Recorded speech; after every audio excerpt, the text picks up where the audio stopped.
reported disturbance at Aesir Plaza? 10-4 dispatcher, verify address. It's Aesir Plaza, repeat, Aesir Plaza.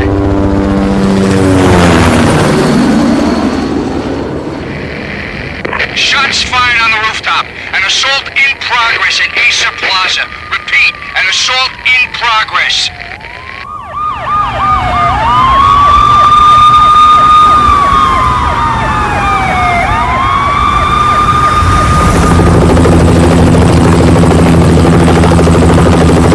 It's a war zone down here. 1085 dispatcher, need additional units. Additional units now. Officer in danger. Officer in danger. 10-5, please repeat, 10-5, all units, emergency. Officer in danger, Aesir Plaza, repeat, Aesir Plaza, all units. They were all dead. The final gunshot was an exclamation mark to everything that had led to this point. I released my finger from the trigger, and then it was over. To make any kind of sense of it, I need to go back 3 years. Back to the night the pain started.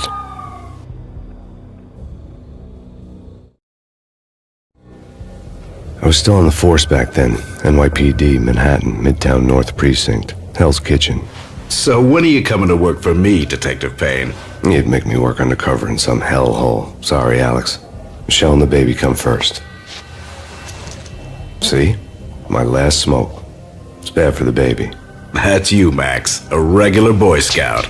See, Alex. Still on for poker Thursday night, right? Like taking candy from a baby. Life was good. The sun setting on a sweet summer's day, the smell of freshly mowed lawns, the sounds of children playing, a house across the river on the Jersey side, beautiful wife and a baby girl. The American dream come true. Honey, I'm home. But dreams have a nasty habit of going bad when you're not looking. The sun went down with practiced bravado. Twilight crawled across the sky, laden with foreboding.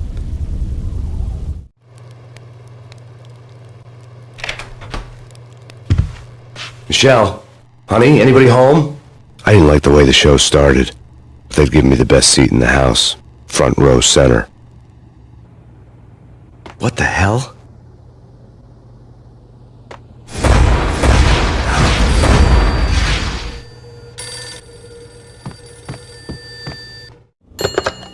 Listen, someone's broken into my house. Call 911. Is this the Payne residence? Yes, someone's broken into my house. They're still here. You have to... Good. I'm afraid I cannot help you. Who is this? Hello?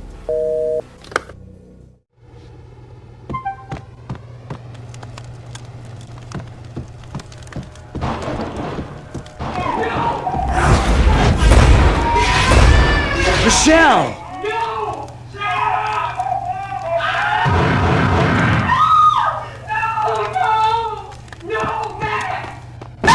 Michelle! Please!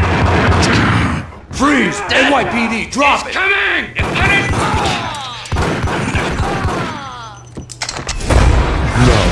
No, please, God, no. The flesh of fallen angels!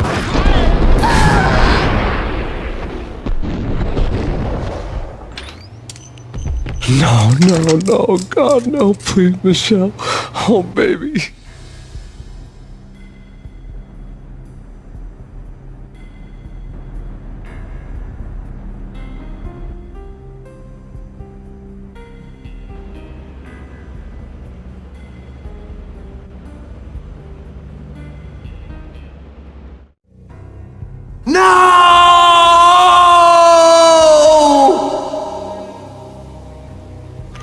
That was 3 years ago.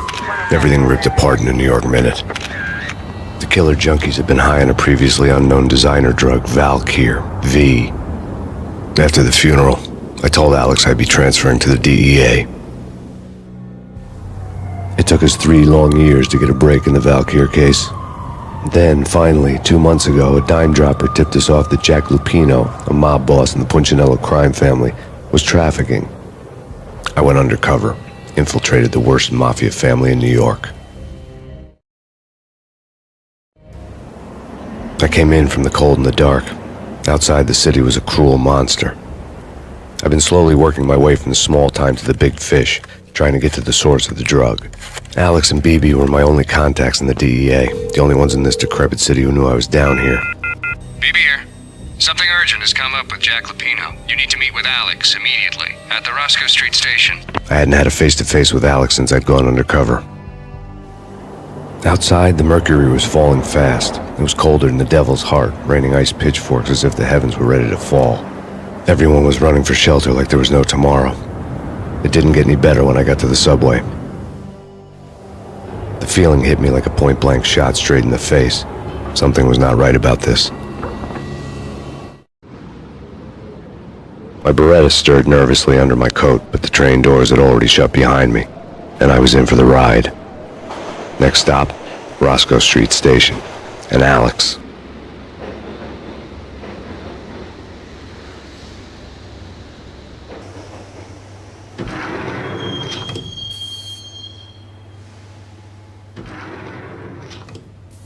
The station was drenched in gloom. Alex was a ghost, nowhere to be seen.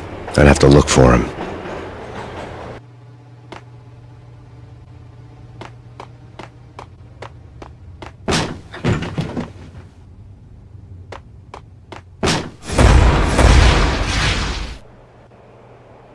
Death was in the air at Roscoe Street. I'd have to find Alex fast.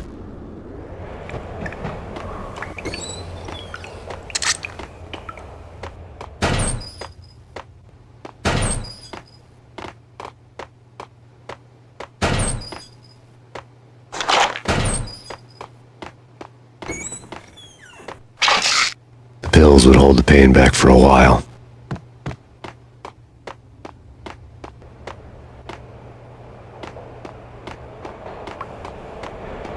Wasn't Jake supposed to take care of this? He and Mickey are having too much fun taking care of... Hey!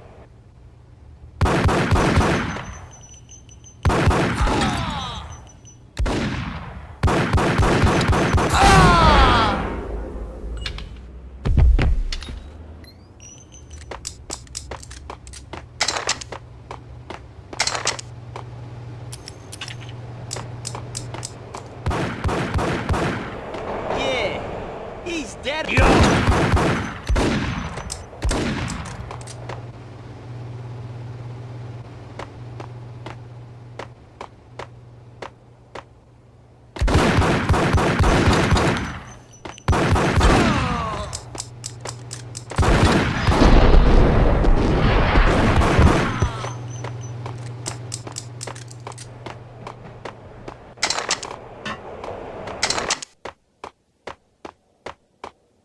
Yo, guys, hey, we're getting around. You hear me? Hey!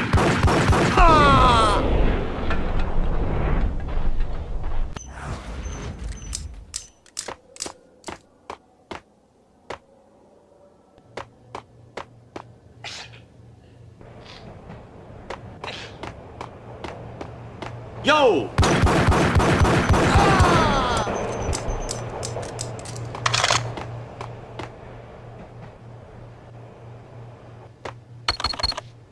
The security panel let out a mocking cackle. I'd need the right code. Sure. Yeah, really? Sure. What the hell?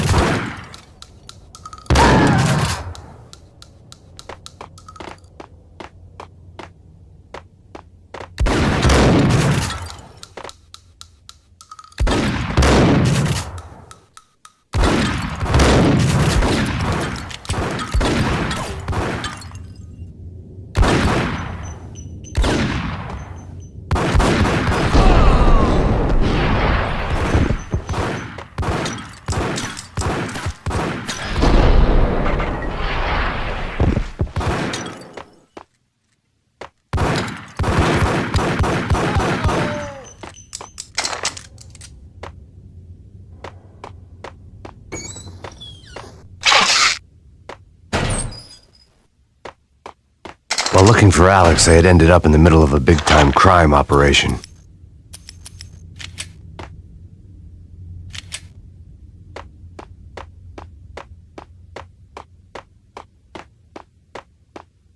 Hitting Roscoe Bank ain't exactly keeping low profile. The risk is high. Yo!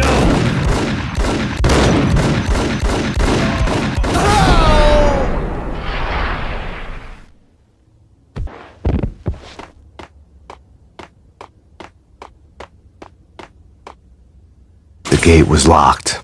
I would have to find another way to get to the tunnel.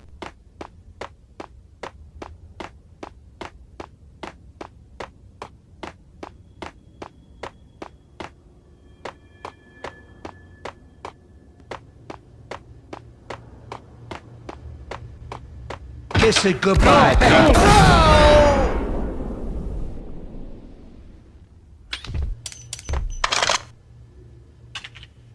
You saved me, man. What's going on here? A massacre. These armed thugs just appeared from nowhere. We need to get help. I can make the call from the control room 1 floor up. Can you take me there? Sure, sounds good. Follow me.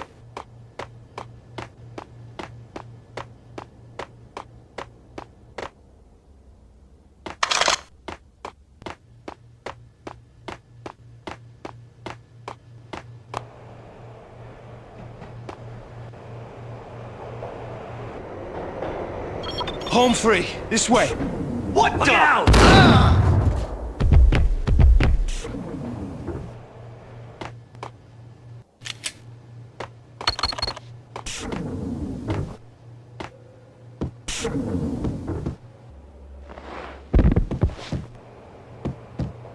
Whack the sucker!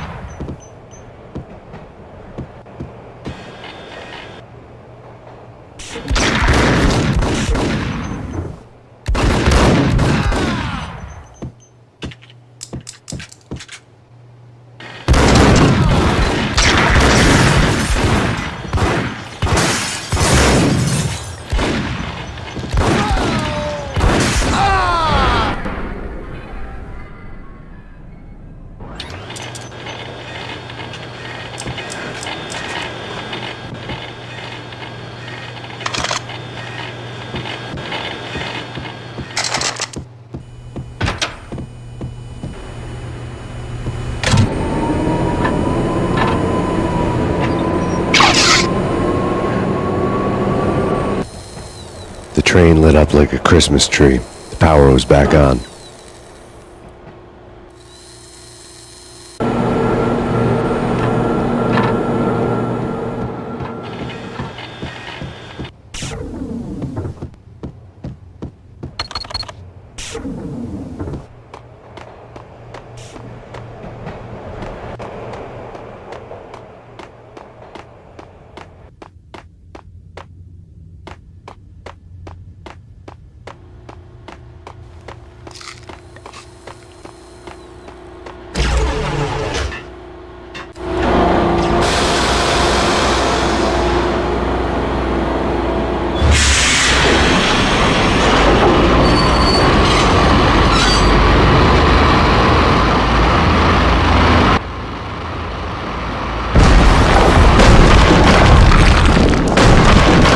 So much for being subtle.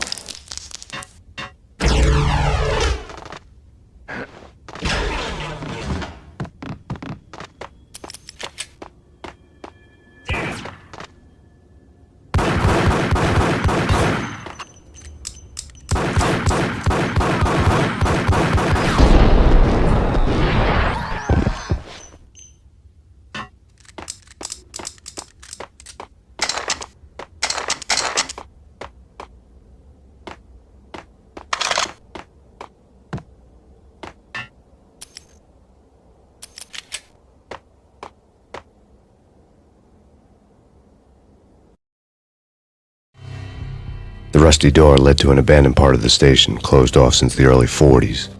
Something big was going down at Roscoe Street. Maybe that's why Alex had wanted to meet me here. Maybe not. One way or the other, I was going to find out.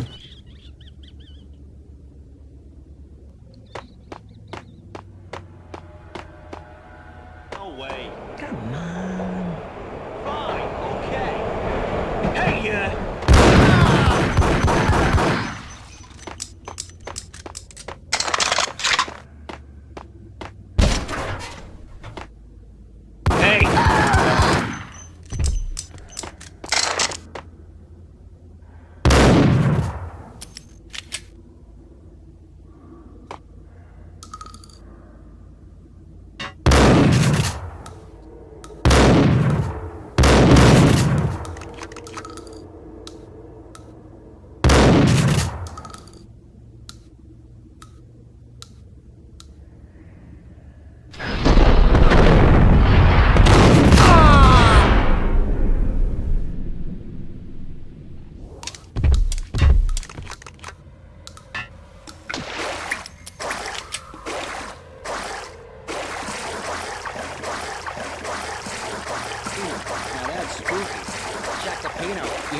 spooky.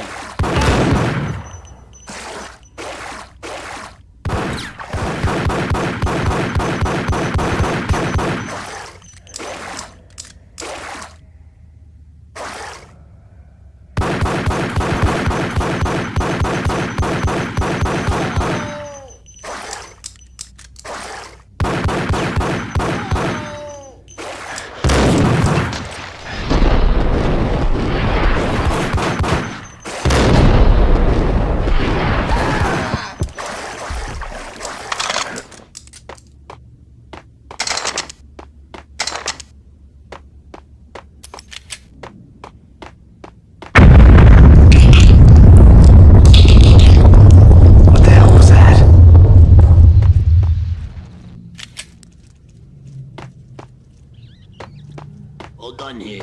Give me the detonator. Dang. Calm down.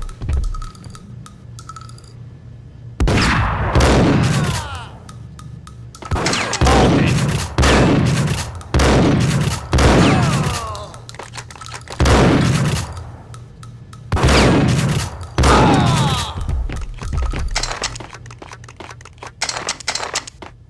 The door had been welded shut ages ago and the bomb was missing a detonator.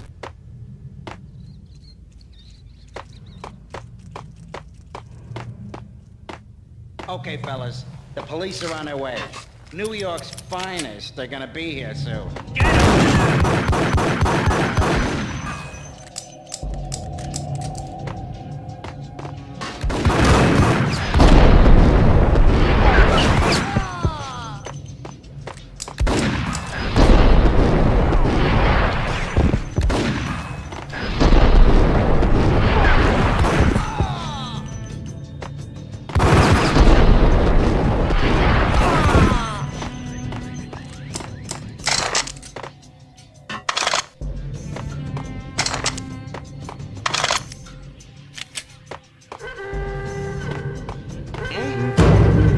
Hold it.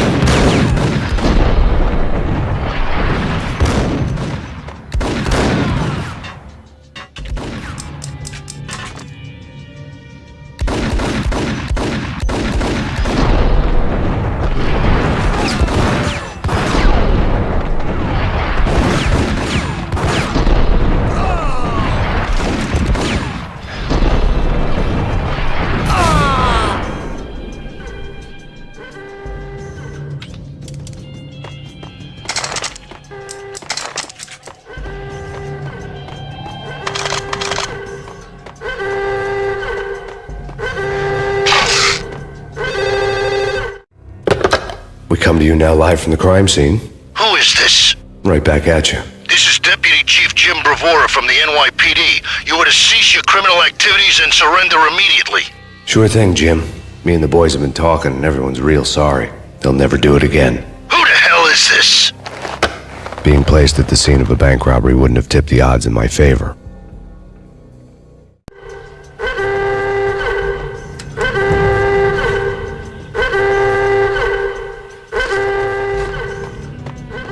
The bank robber's score lay on the table. The bank robbers have been after Aesir Corporation bonds. The Aesir success story had recently been on every channel and on the cover of every magazine.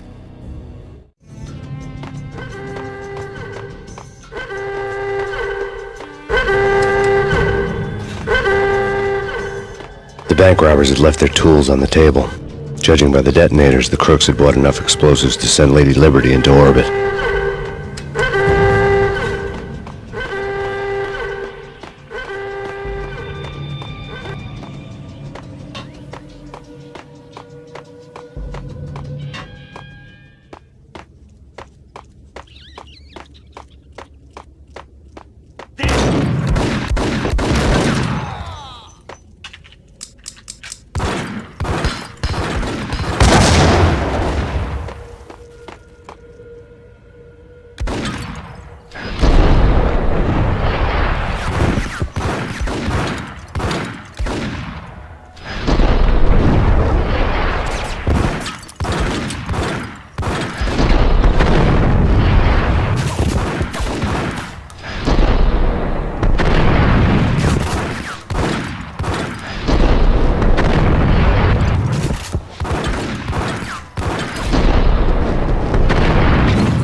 Jesus, you almost gave me a heart attack. I nearly shot you.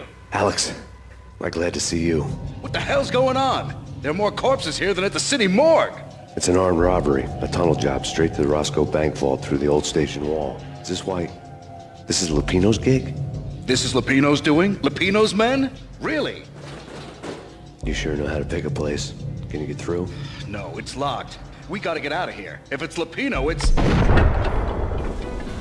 Alex? Alex! There was nothing I could do. He was dead. I could tell by the empty, accusing stare of his eyes.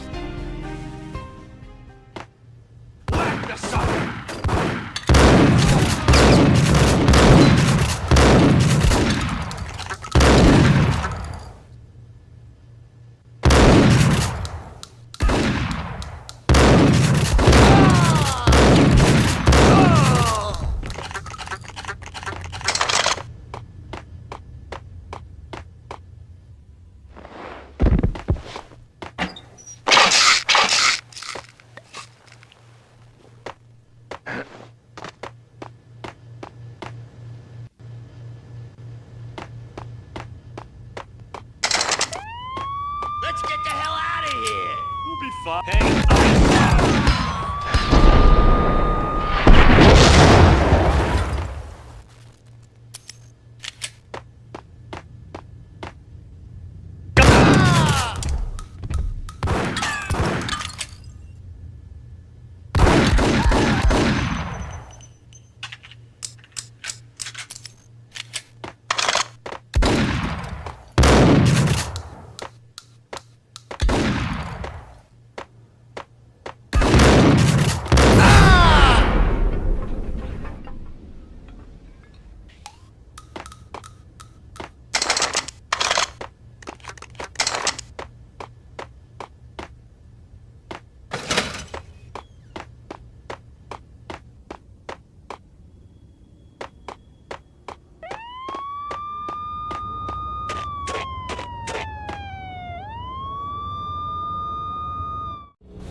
Alex had kept me relatively sane for the past 3 years. Now I didn't know how I felt. Somehow he had stumbled upon something big and ended up stepping on Jack Lupino's toes. Lupino ran his racket of sex, drugs, and contract killings from a sleazy hotel in a slum block of tenements. The NYPD was closing in. I could hear the sirens. Their wail was a crescendo. Lupino thought he could get us by taking Alex out and leaving me to take the fall for it. All he had gotten was my attention. I went for the hotel first. It was a sad old thing with flickering lamps and faded colors, cheap mobster punks and tired-eyed prostitutes. I walked straight in, playing at Bogart, like I'd done 100 times before. The place was run by a couple of murdering mobsters with shark smiles. The Finito brothers. Ladies and gentlemen, it's the pain in the butt. Pain to the max. You're killing me. Did you make that up yourselves, or you get some wino downstairs to come up with it? Don't answer that. A rhetorical question. I got something for the boss. Lupino around? That kind of depends on who's asking. A friend or a junk squad plant. Don't answer. It's one of them, how do you put it, rhetorical questions. Lupino ain't here, but he says bye. Lupino wasn't in his cheap hotel. Instead, I ran into the Finito brothers. My cover had been blown, the door slammed shut behind me, and then I was dodging bullets like raindrops. Pain in the butt. Ha ha! Pain to the max. Junk squad kid. Take this Marble City for you. Deeper than lying down. Here we go.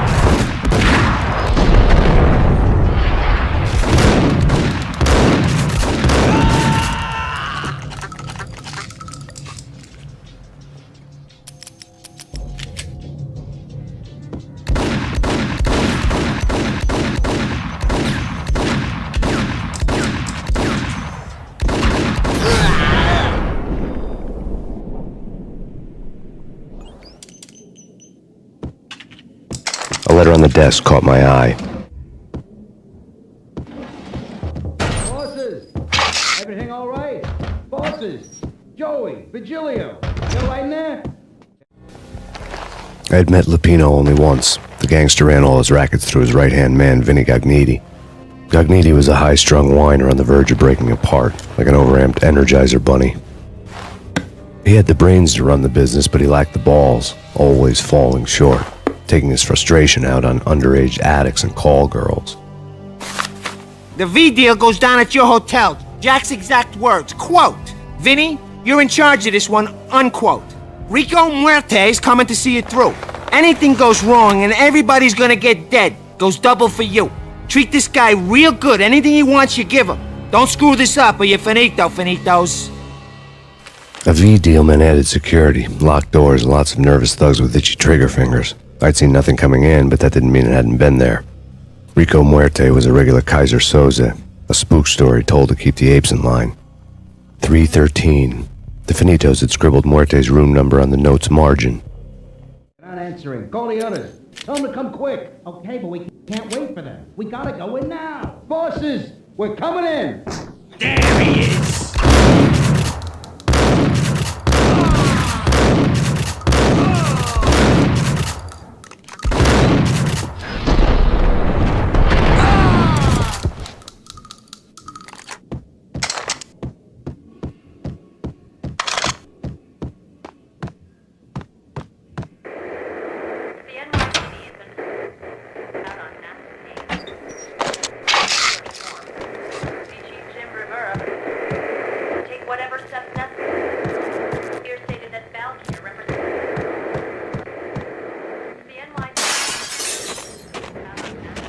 Yeah, something's wrong with the bosses. Payne's there and they're not answering. Let's go already. Payne's gonna pay in spades. Hold it!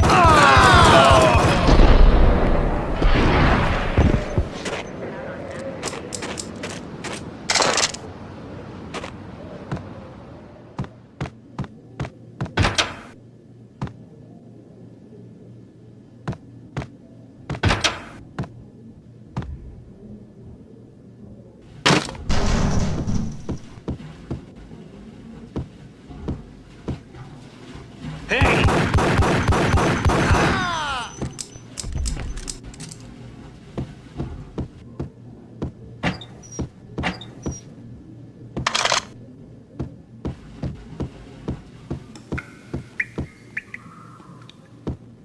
Previously on Lords and Ladies. Lady Amelia, Marquis Valentine asks for an audience. Thank you, Lords. My lord.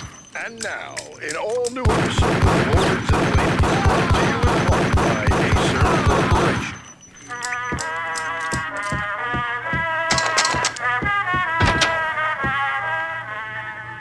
My lady. My lord. My lady, there is a matter of great importance.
Piece of crap!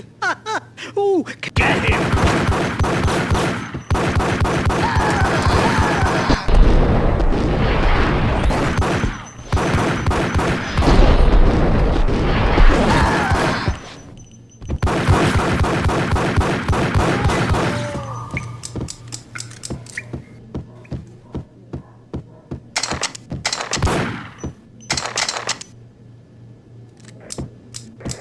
Whatever steps necessary. Here stated that Valkyr represents the NYPD is out on Max Payne. Tonight, the city's fight against the nightmare drug Valkyr took a turn for the worse. as DEA Special Agent Alex Balder was found brutally slain at the Roscoe Street subway station. A suspect was seen leaving the site only moments after the shots had been fired, and the NYPD is currently in pursuit of Max Payne, a repeated felon believed to be armed and extremely dangerous. And now the weather. The worst winter storm in recorded history continues to pound the city.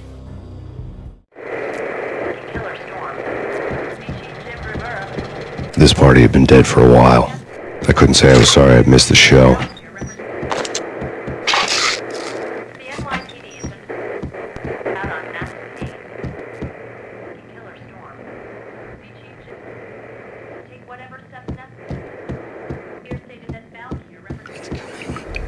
V-head junkies could go off without a warning. I had to be careful.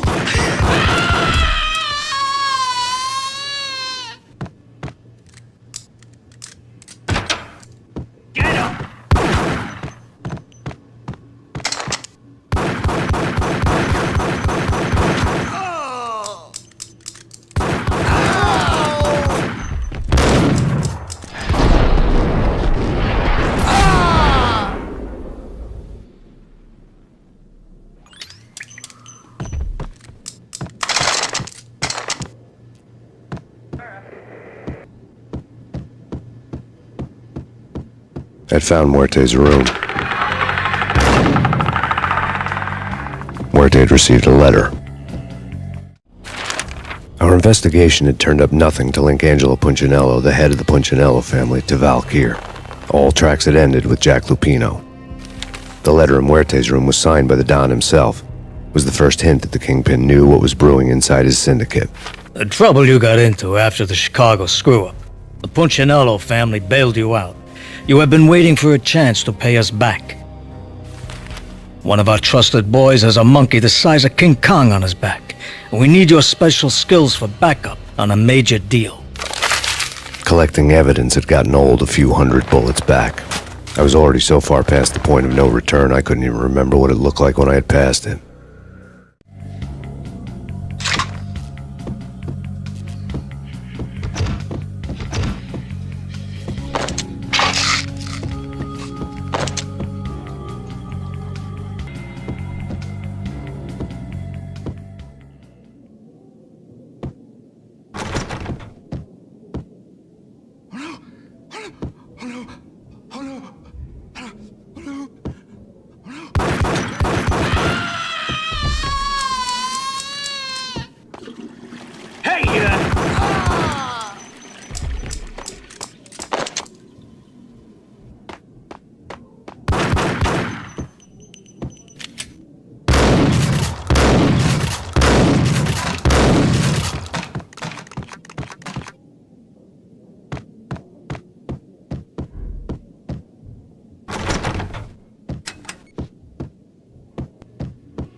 True. Whack the sucker!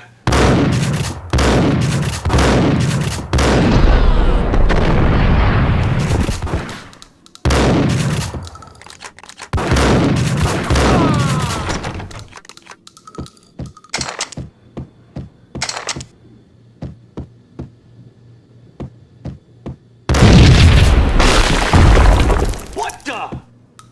Told you. God damn! I thought it was a bomb for sure. Nah, the Russian wouldn't dare. This has been waiting to happen. I thought it was a bomb. Damn!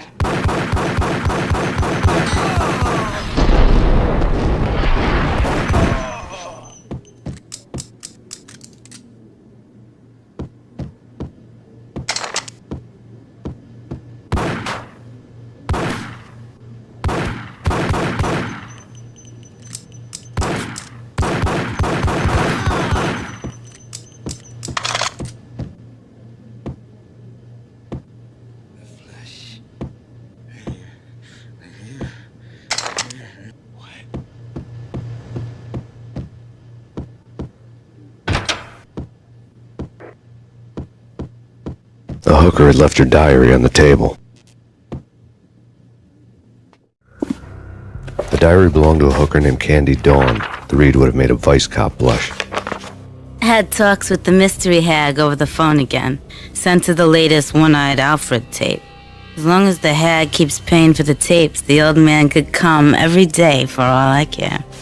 She had a nice sideline, making secret X-rated flicks of her clients and selling them to the highest bidder.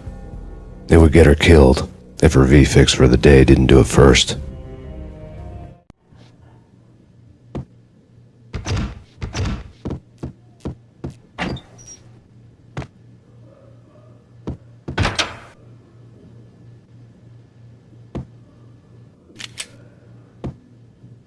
What the hell?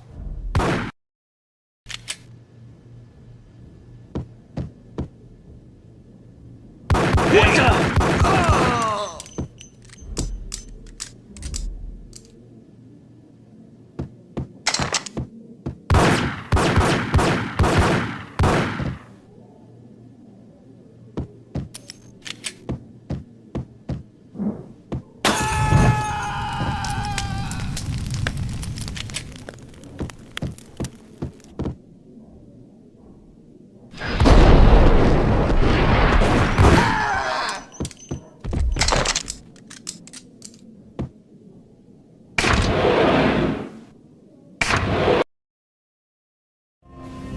The old service elevator rumbled down to the bowels of Jack Lupino's hotel.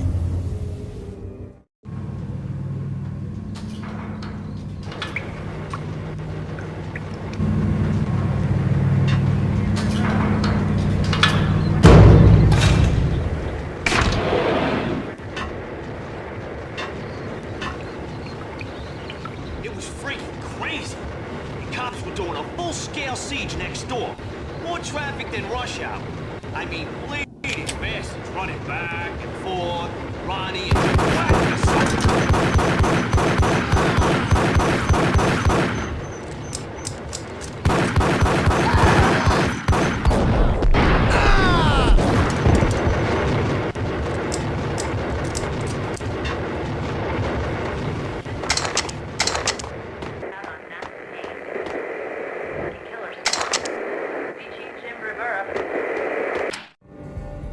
A winter storm warning is in effect in the whole tri-state area, as both freezing rain and heavy snowfall continue.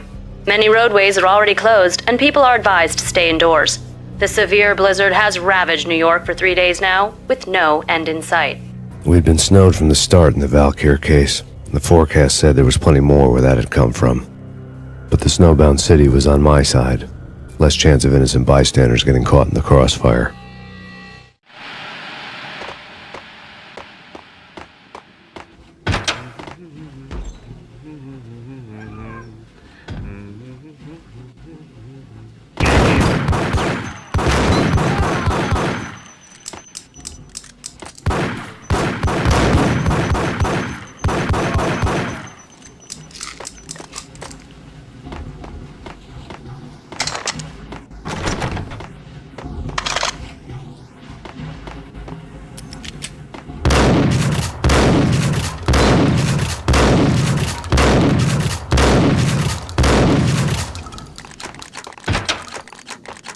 what the?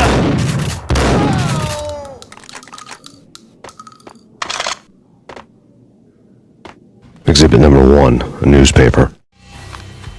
A dead man tied to a chair lay on the boiler room floor. Captain Baseball Bat Boy has an unbeatable track record in superhero death matches. But a 6-pack of root beer gets me every time. The murder weapon was a baseball bat, now lying in a pool of drying blood next to a newspaper folded open on a Captain Baseball Bat Boy comic strip.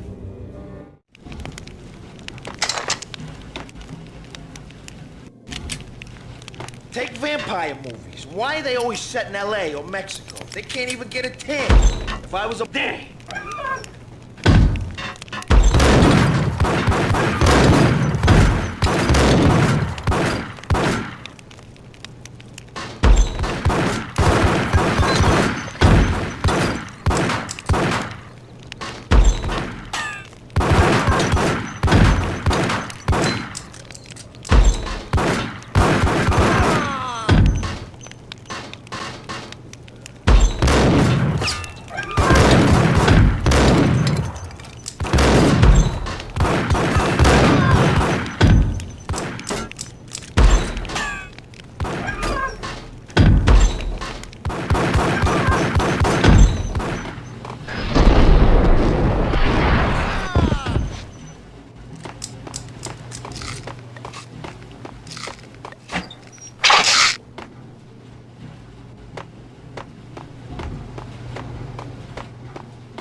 Chill with the guns. Trust me, you don't want to piss Muerte off. Gentlemen, let's do business. Green for green. Cheers at green-eyed angels. Amen.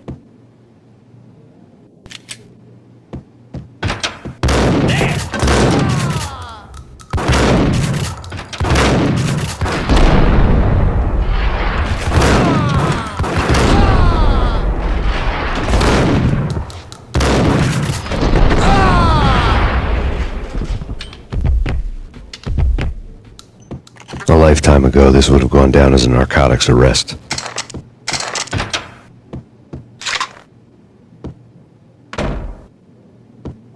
There was a key on the table.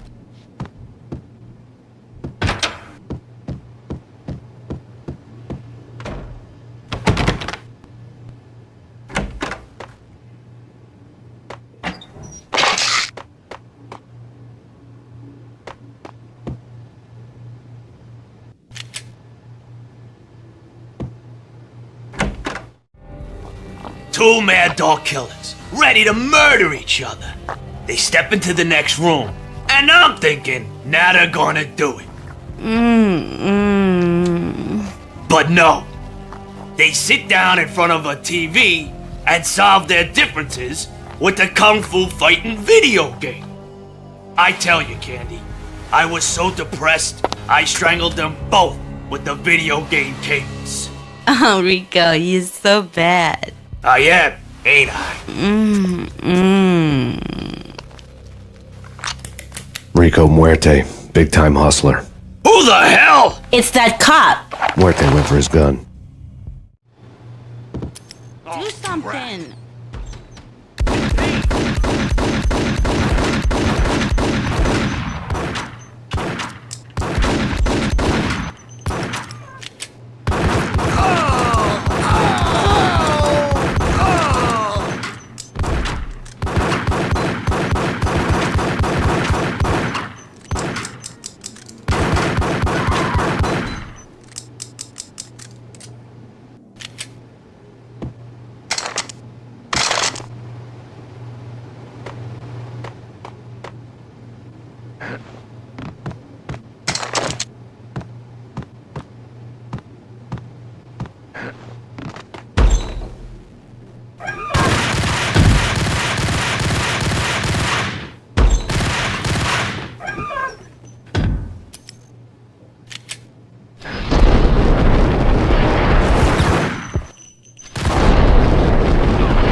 The antique switchboard was still in use. There was an old telephone switchboard in the back room of the reception area, the kind that made phone tapping child's play. It wasn't hard to picture a fat pimp sweating with headphones on, listening to his hookers talk dirty and fake orgasms over a web of party lines, the blood veins of New York. Right now there was a different set of moans and groans going on. Boss, Connery, it's Max Payne. He came, started capping us. He killed... Are you freaking kidding me? He's just one lousy cop. You better be freaking kidding me. Whack him. What's the freaking problem? Hello? Answer me. Hello? The word was out. A deadly virus released into the city's corrupt circulatory system. Something wicked this way comes. Max Payne at large.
Turn around, walk away, blow town. That would have been the smart thing to do. Guess I wasn't that smart. Lupino's tenement buildings were a seedy hangout for all kinds of sleaze. A liquor store, a pawn shop, a laundromat full of mobster bookies and loan sharks. The list went on. The how and why of it was a mystery to me, but they knew I was a cop. They knew I was coming, and they were going to get real trigger-happy about it. I got to see Lupino's hangout all lit up. A bomb went off, turning snow into liquid gold. A pillar of fire lifted the remains of a car straight up into the air. The flames were highlighted on the hood of a black Mercedes-Benz as it coasted down the street real slow, as if the driver didn't have a worry in the world. I got a good look at the man riding shotgun. It was Vladimir, the head of the local Russian mob, the fly in Don Punchinello's soup. The ringing in my ears was the sound of a mob war being waged.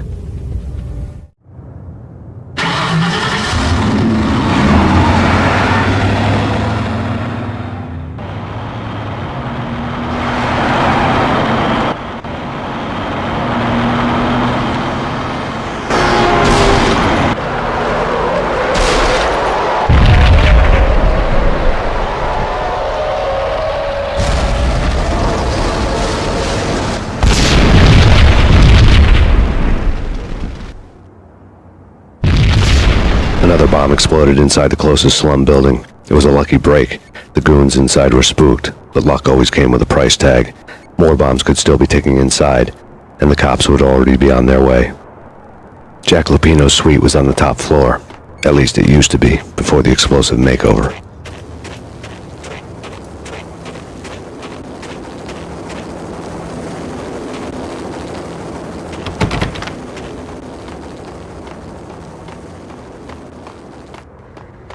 The headlines were a depressing read. The headlines were screaming bloody murder. The storm was a screaming duet with the approaching prowl car sirens. It was all a scream when you were down for the count and wanted for murder.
building was rigged with explosives.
A beaten-up phone in the entrance hall was ringing.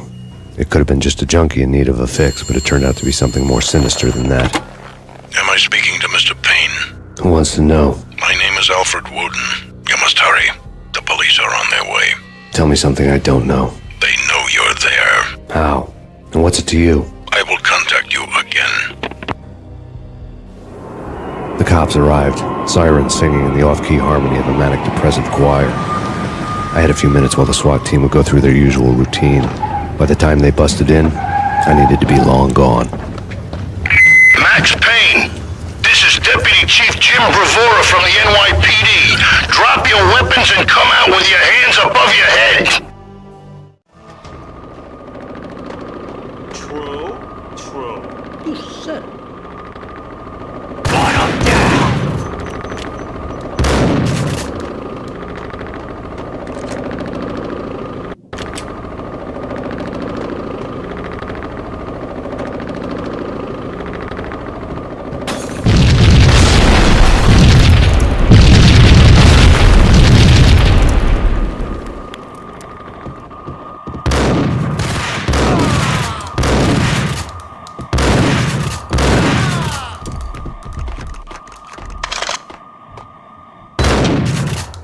Someone had left a letter on the counter.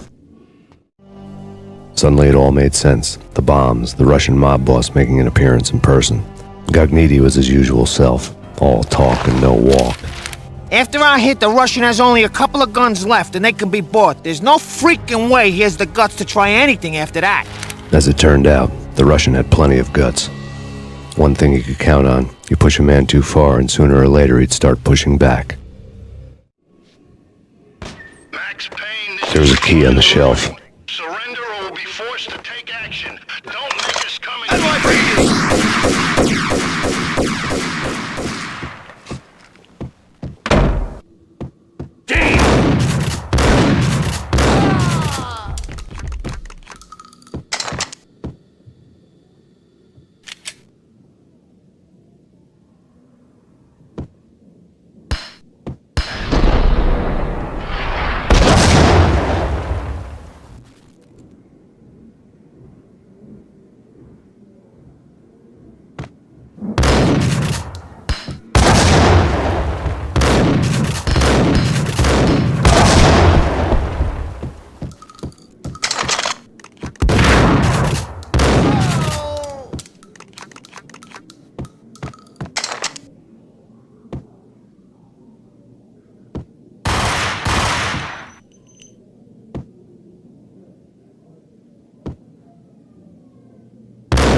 bombs that destroyed all the stairs up to Lupino's office.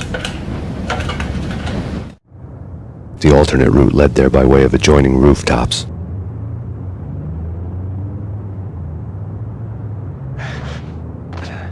It's never been this cold. Never ever. It's like the sky's falling. Yes, sir. It's the end of the world as we know it. And I don't feel fine. I don't feel anything. Not a thing. I'm freezing my butt off.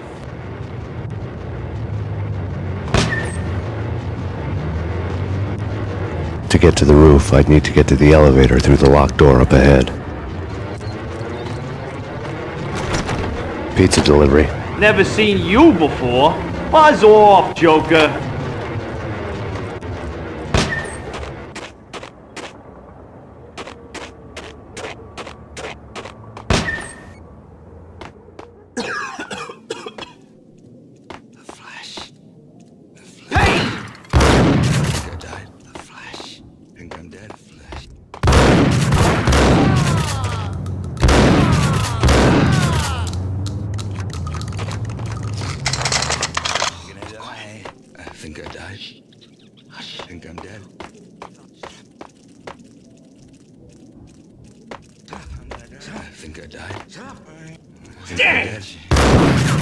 Hold it!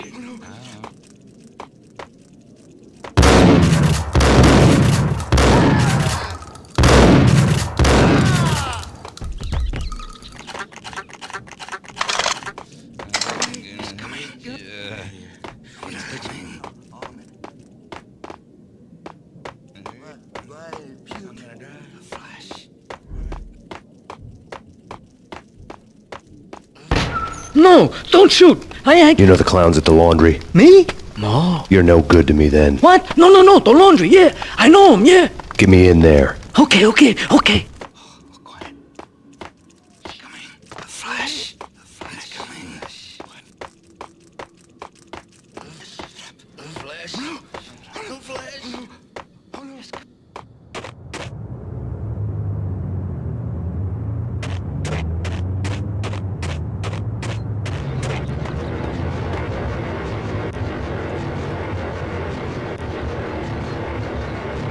It's me. Open up. Let me in, quick. Not so fast. The password. John who? Come on. Okay, John Woo. All right. Come right in. It's a trap! There he is.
New York City is in crisis tonight, with reports of Valkyr-related gang war in the streets of the Bronx. Apparently, Max Payne, wanted for questioning in connection with the slaying of a DEA special agent earlier tonight, is waging a one-man war against his former partners in crime. Among the list of casualties so far are notorious mafia members Joey and Virgilio Finito, as well as Rico Muerte, himself a fugitive from the law, and a suspect for several murders in the Chicago area. The NYPD has been placed on full alert. A citywide APB has been put out on Max Payne. Deputy Chief Jim Bravura has promised to take whatever steps necessary to bring him to justice. What those steps may be remains to be seen. For NYCNN TV News, this is Kira Silver.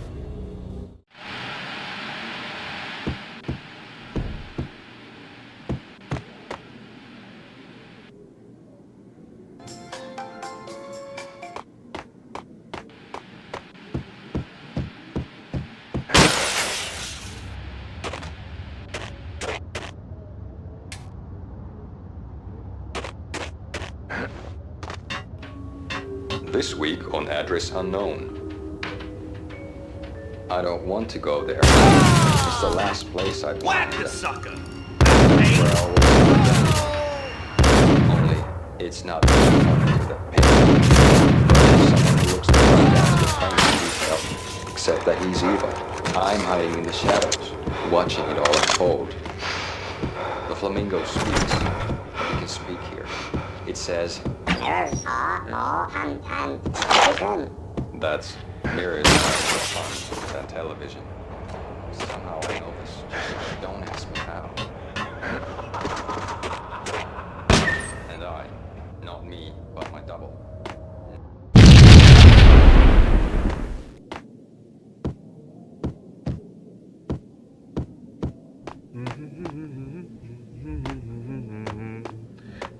Red, blue, or green? It's always red or blue in the movies. So, green? No, not the green.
They're bombing us! What are you doing? You're doing nothing! What are you doing? This is war! Freaking war!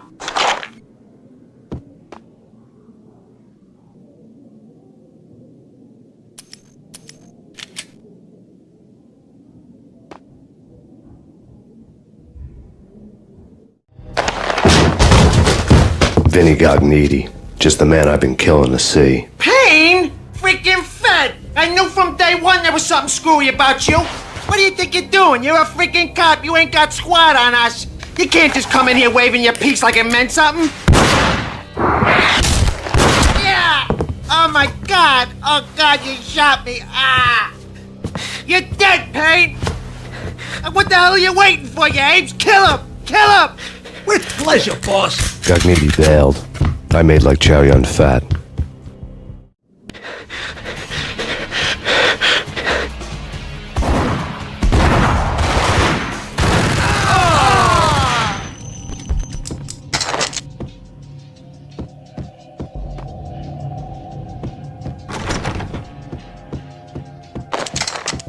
A crumpled letter lay on Gognitti's desk.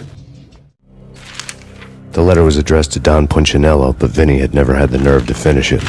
Jack's gone voodoo. Just the other night, he shot Dino because he wanted to see what his brains looked like splattered on the wall. He's a freaking mad dog. We're running out of men and business fast. Gognitti had been living in mortal fear of his boss. Jack Lupino was a psycho.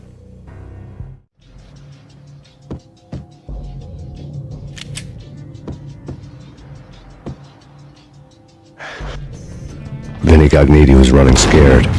He could run, but with a bullet in his stomach like a broken bottle of Tabasco, he was quickly running out of time. He knew where his boss was, and I wanted to square things up with Jack Lupino. Gognitti would be moving fast. I don't know about angels, but it's fear that gives men wings.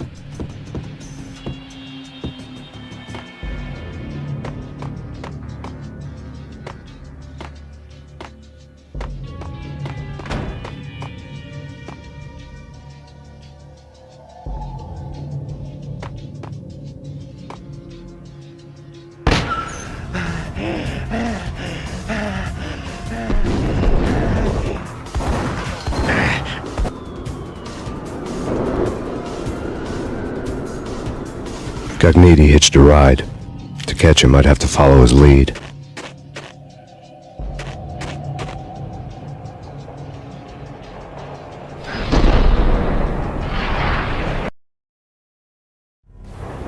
This was my second train ride of the night. The way it started didn't promise anything better than the last one. Freezing wind tearing at my face like sandpaper and razors, ice hard and slick under my hands and feet. And somewhere in the background, the wail of sirens, the city howling after me. New York sped by in fast forward. Dark rooftop water towers and a dead forest of antennas and chimneys, all a blur. When the train he was riding slowed down, Gognitti made his move.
It's Payne! He's coming down the stairs! Shoot the bastard! Okay, boss, you got it. No problem. Hey! What the hell?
go!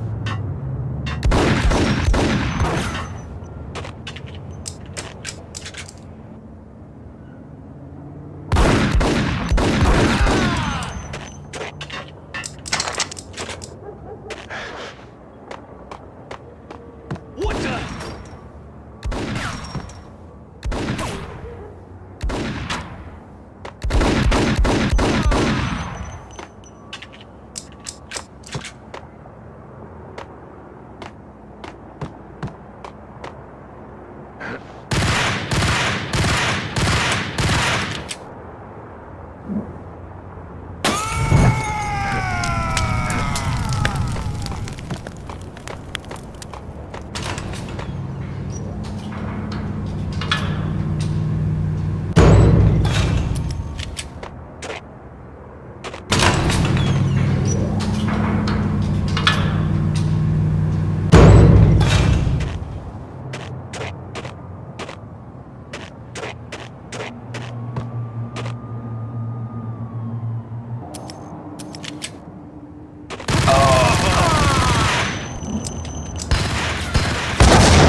We're gonna be rich! Freaking rich!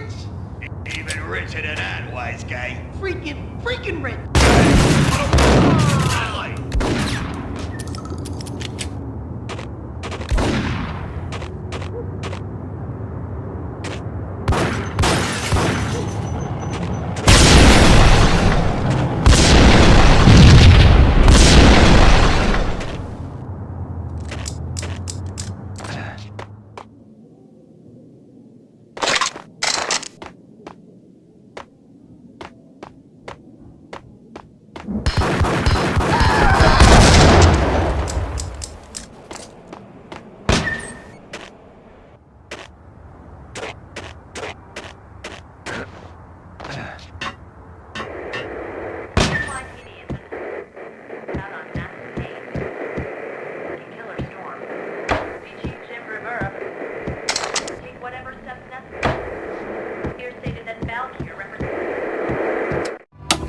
Max Payne has nowhere left to go. We are very close to capturing him. You'll get a full statement then.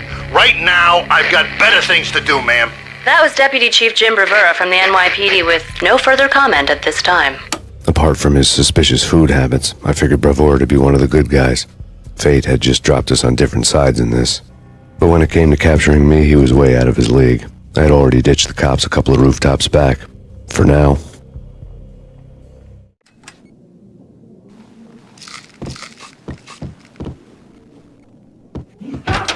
I can hear him. Ready? Keep your eyes pointed at the door. Okay, this is it. Any moment now, Payne's gonna bust through that door with murder in his eye. And we're gonna pump the SOB so full of lead, they'll need a forklift to carry the coffin to the grave.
Open, goddammit! Payne! I'll kill you, you lousy freaking cop!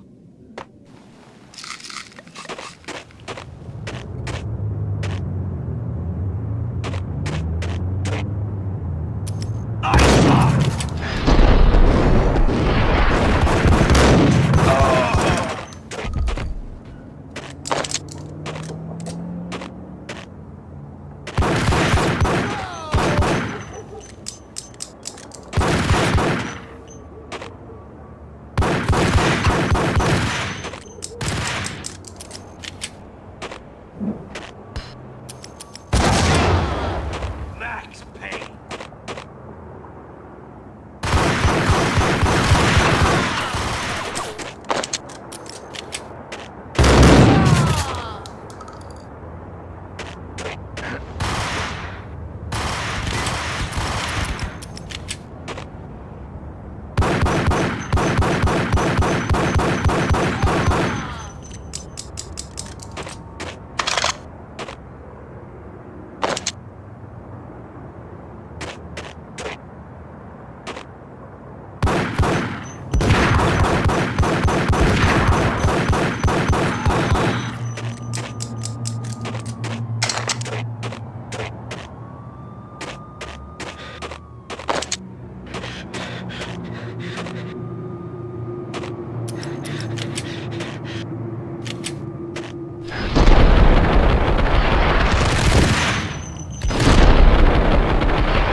Gagniti ran out of steam in a dead-end alley with steam boiling out of the sewer grates like all the fires of hell were burning high beneath us. It was shakedown time.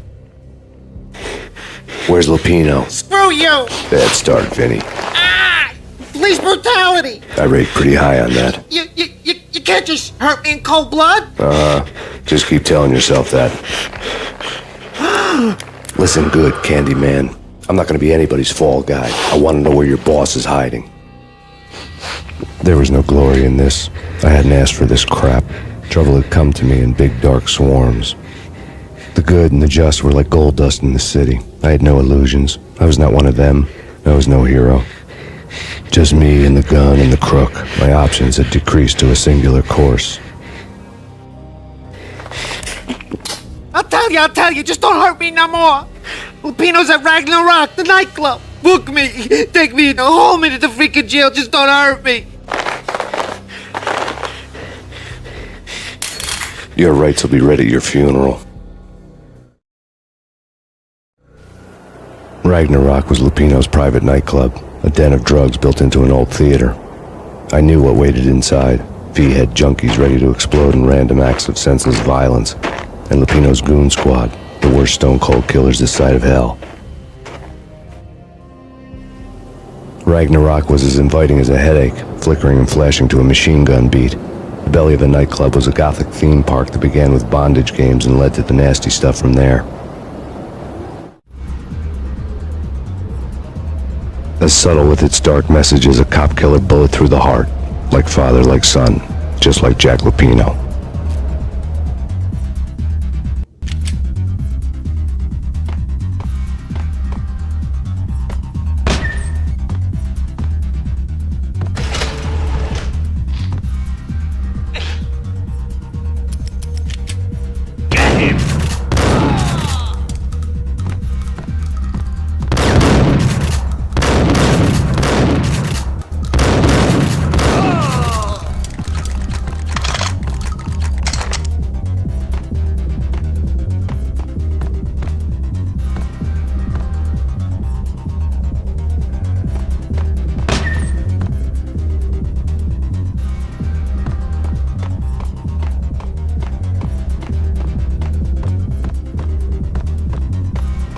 book had never been a bestseller.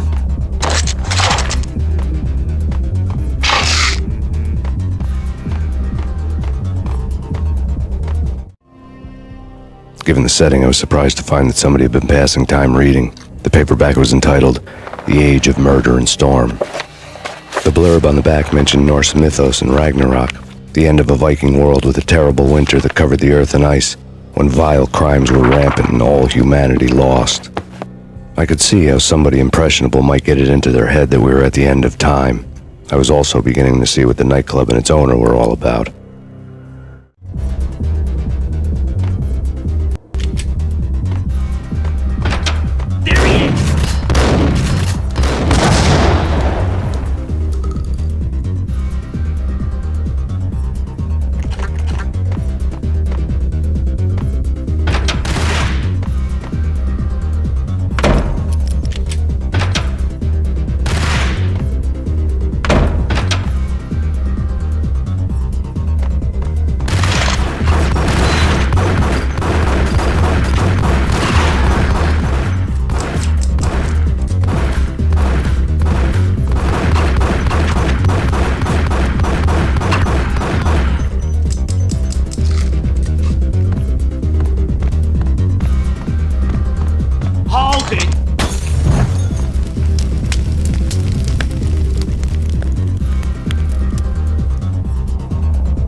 On the occult had been piled on the table.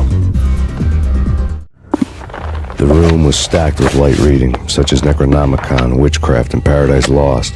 Old exotic titles like Malleus Maleficarum and De Umbrarum Reini Novum Portus. Books with pentagrams on their covers, all dealing with the occult and the infernal, lying between stacks of horror videos and a couple of Ouija boards. The only thing I could take seriously was the thought of Lupino taking it seriously. He had been spending a lot of time getting intimate with the guy downstairs.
backstage area led to Lupino's inner sanctum.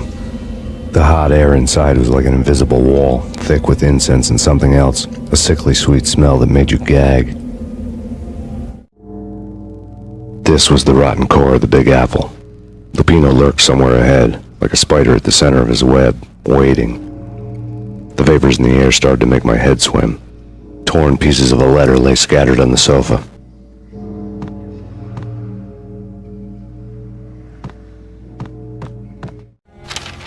Punchinello had threatened Lupino in writing. The note had been torn to pieces, bloody fingerprints all over them. Don't want you to think that one of my boys is not playing with a full deck. Shape up, Jack. We are running a business here. I'd hate to send the trio to strong-arm you. The trio were the Don's notorious henchmen. It was obvious that Lupino hadn't been intimidated by the threat.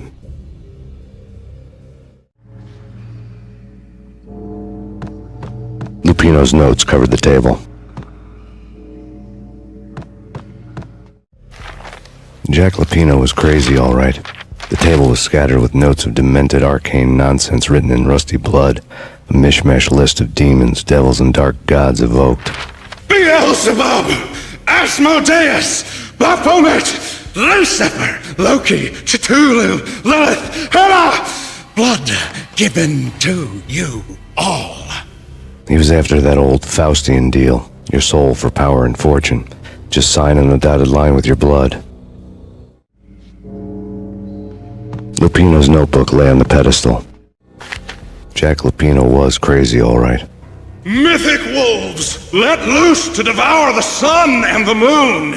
Lupino is the wolf. I'm Mr. Beast, the big bad Fenris wolf. I'm the end of the world man, wearing the flesh of fallen angels. After Y2K, the end of the world had become a cliché. But who was I to talk? A brooding underdog avenger alone against an empire of evil, out to right a grave injustice. Everything was subjective. There were only personal apocalypses. Nothing is a cliché when it's happening to you.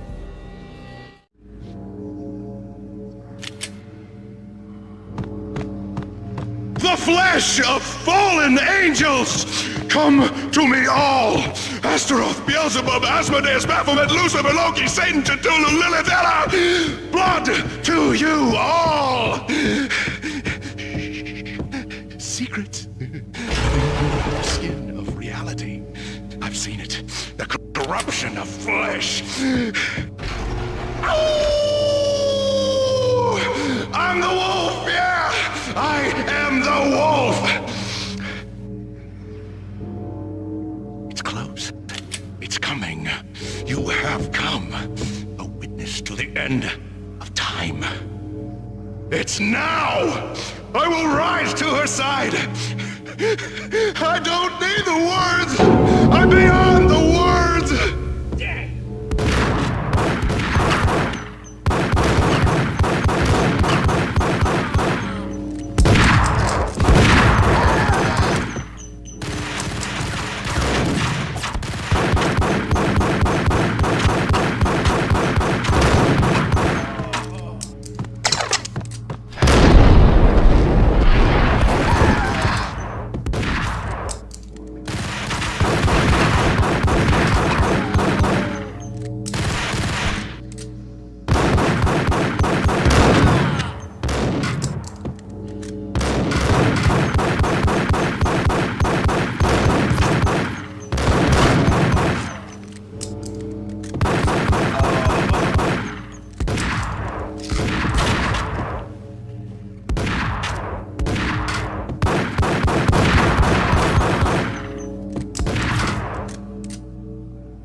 bit.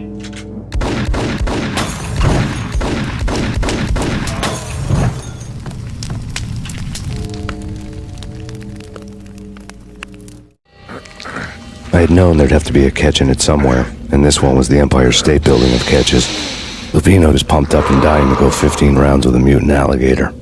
And then he started this spooky monkey talk, straight from a bad dream.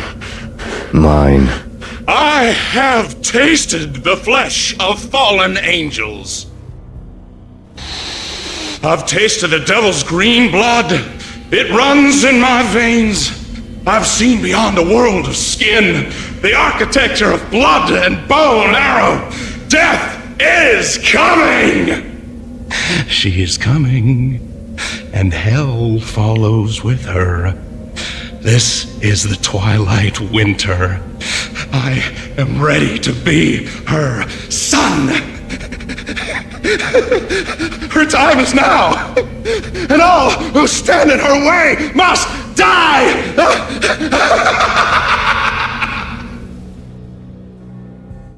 Die! You'll die! You'll die! Now! All die! The wolf!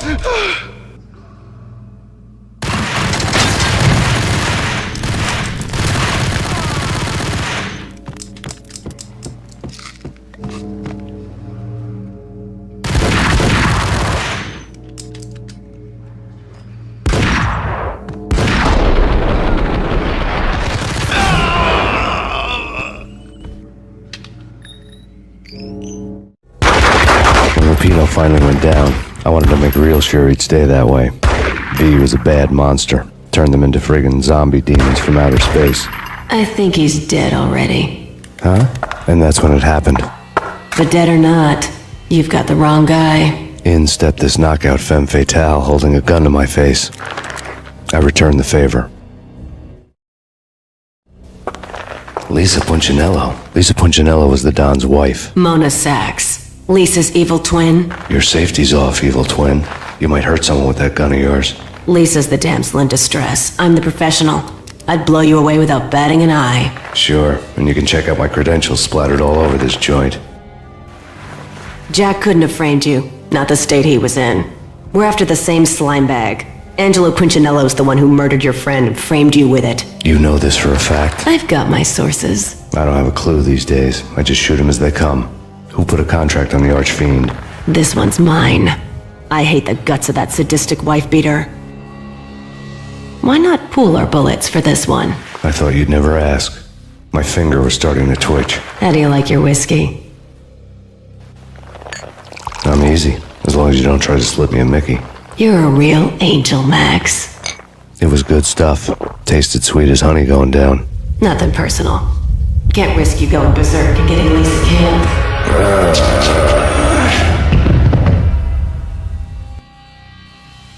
The nightmare was always the same.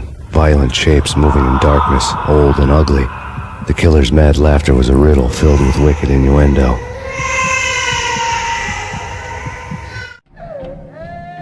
Somewhere, the baby was crying.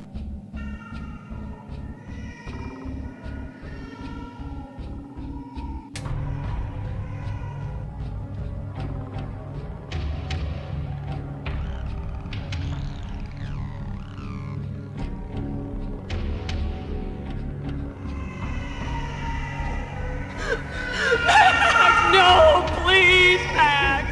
Why? I didn't mean to. I'm sorry.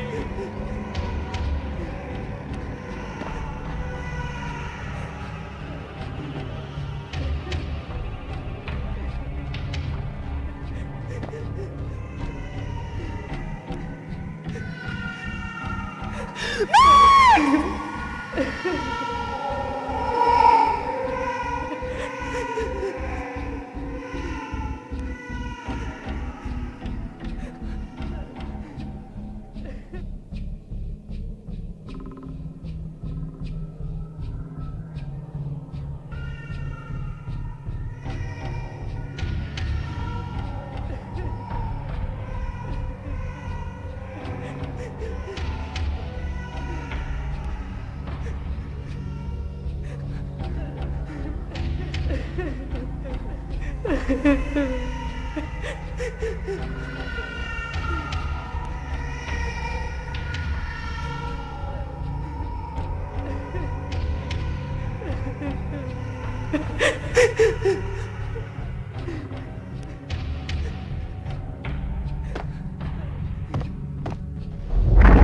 known it when we found you snoring next to Lupino's corpse.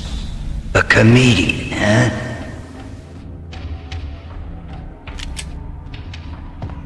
The pictures were filled with good old times.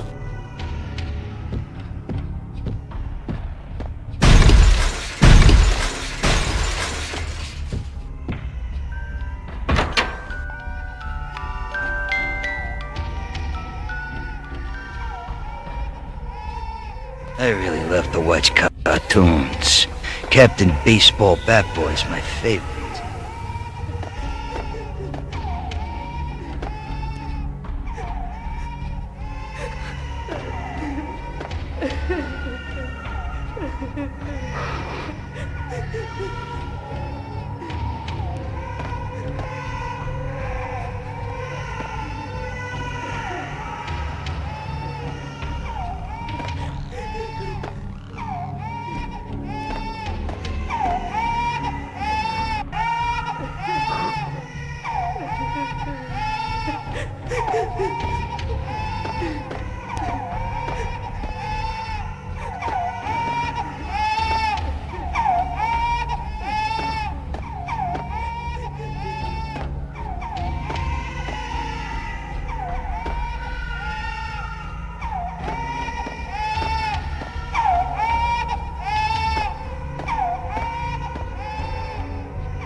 No, please God, no.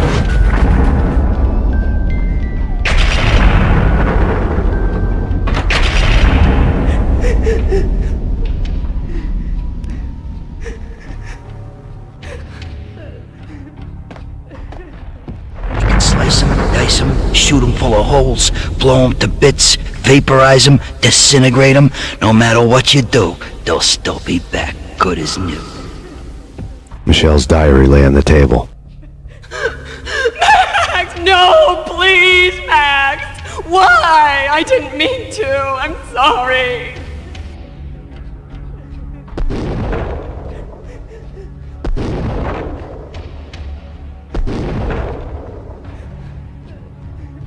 Murderer! You killed her! Nothing like that ever happens in the real world.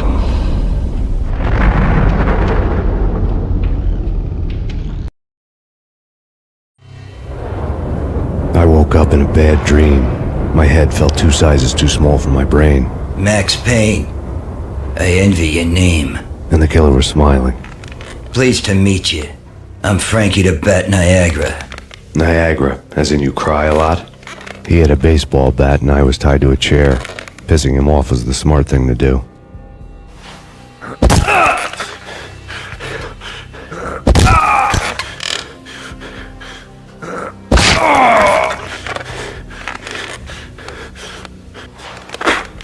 Nothing wrong with a little laugh now and then. Take me, for example. I love to watch cartoons. Cartoon violence is a fascinating thing. Let's take a break. I need to take a leak and maybe grab a cold one at the bar. Don't worry. I'll be back to finish this off. And then, it's checkout time. You play, you pay, you bastard. He swaggered out, and the door clanged shut behind him, locks clicking into place. Everyone makes mistakes. Mine hadn't been to crack jokes about the goon with the bat. He'd have cracked my skull regardless. It hadn't even been to trust a girl with a gun. I had blindly gone after the first bad guy on my hit list when I should have been aiming further up the ladder, at the head of the Punchinello family. I couldn't bring myself to be pissed at Mona. Guess I had a soft spot for a pretty face.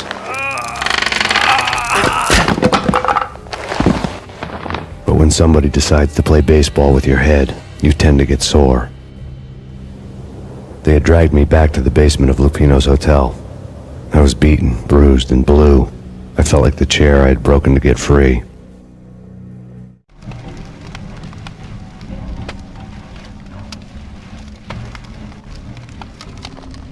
All I had was Niagara's bat, sticky with my own blood.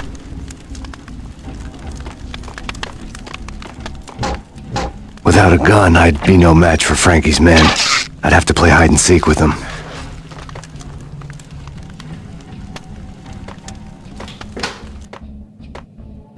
It's Frankie's turf. We'll take care of it. What the? Ah! Hey,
Another newspaper caption for a murder scene. Frankie had left his calling card, a Captain Baseball bat boy strip, next to a sewer passage filled with bodies. You'd better not mess with Captain Baseball Bat Boy. Even my arch enemy, Bicycle Helmet Girl, swoons at the sight of me. Aha! There were enough corpses to put a mass murderer to shame.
Things were fast going from bad to worse.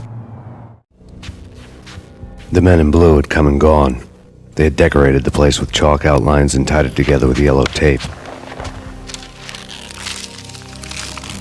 The cops who had stayed behind were dead.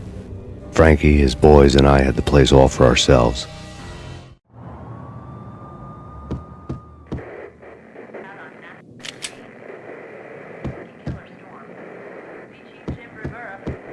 Just forget about it. Just forget about it. Hey, just forget about it. That crazy witch, you should have heard her. She was a real scream when the boys caught her trying to cap the Don. Oh, that's friggin' bad. To the trio? That's even worse than what Frankie's doing to that poor bastard downstairs. She's gonna take a long time to die. The mobster muscle on the phone was talking about Mona. Punchinello's trio were nothing but bad news. It's Payne!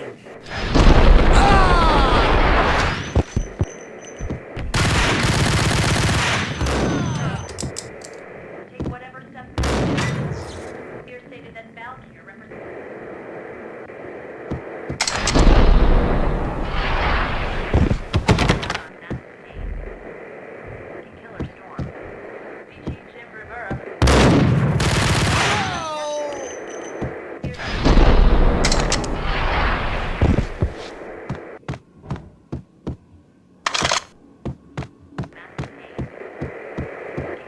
More evidence that Punchinello didn't like it much. The fact remains that all the victims so far identified in the Ragnarok shooting have been known criminals, many of whom had large doses of V in their blood. Reliable sources say that Max Payne was also among those killed, although no body has been recovered at this time. Reliable sources. That meant somebody thought the Mafia had me, didn't want the cops snooping around anymore. The body would be delivered to them barely recognizable. Case closed. Don Punchinello had the power to be that reliable source, which was no news. But his news was old news. Framing me hadn't been enough. Don Punchinello had put a hit on me. He wanted me dead, and it had been important enough for him to give written instructions to Frankie about it. Max Payne should die like a dog for the trouble he's caused. Frankie, I know I can trust you to give this matter the dedication it needs.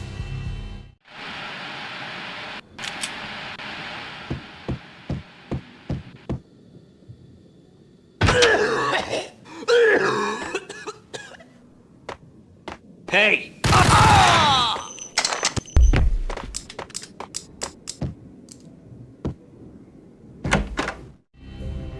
The hotel bar was fast developing quite a history. True to his words, Frankie was there, having a beer. Jesus Christ. How the hell did you get loose? Got bored waiting. Thought, what the hell, we could just as well finish this here. Fine by me. This works out just as well.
Thank you. You've been a lovely audience.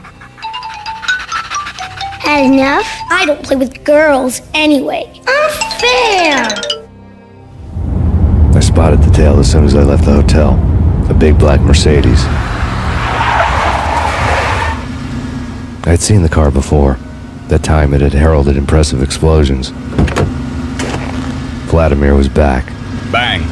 You're dead, Max Payne. I might have laughed if I remembered how. What's this supposed to be? Cops and robbers? Look, you want something with me? Get in line. Peace, man. Relax. You know you are a real news item. Armed and dangerous. I am going to make you an offer you can't refuse. I've always wanted to say that. It's a bum rap. I've been framed. Well, that's a moot point. Whatever you did or did not do, I'm sure you had good reason for doing it. Want to hear me out? I'm listening. Punchinello messing with V is bad for business all around. But that's not all. There is this guy, Boris Time, used to pull jobs for me. He's the captain of the cargo ship Charon. Now the bastard turncoat has gone over to the other side, Punchinello's. The ship's loaded with high-res hardware, guns, my business. If Punchinello gets hold of that cargo, he's won and I have lost. And you'll have your work cut out for you. If you want to get to Punchinello, you need heavy-duty persuaders. I am just the man to get them for you. Change the ship back under my flag, maybe pop 2 in the traitor Dime's head while you're at it. You'll get enough guns to start the apocalypse. You in or out? Let's get this show on the road. Vladimir was one of those old-time bad guys with honor and morals, which made him almost one of the good guys. None of us was a saint. The Brooklyn riverfront was a maze of rusty containers, sharp-boned cranes looming up from the snowstorm. On a night like this, you couldn't help but think of the dark army of dead men sleeping with the fishes, cement shoes in line. No Minotaur lurked in this labyrinth, but somewhere out there, on the clanking deck of his cargo freighter, the skipper of the Chiron was waiting, like the ferryman of the river Styx. Hey, yeah!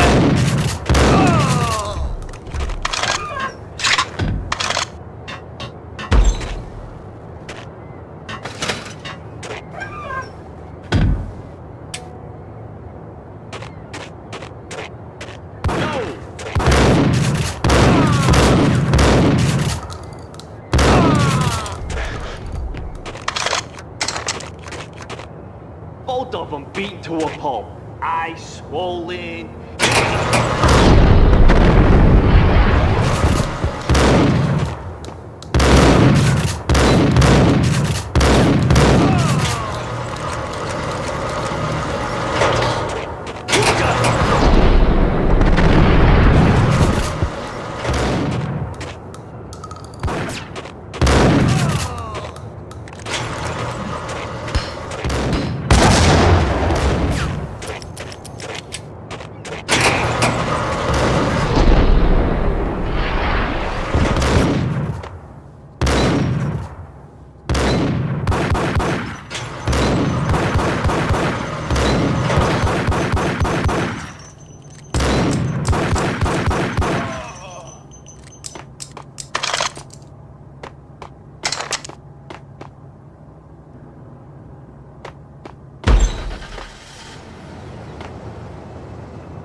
Oh! Rico Muerte? This way. In here.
I doubted the letter was a receipt.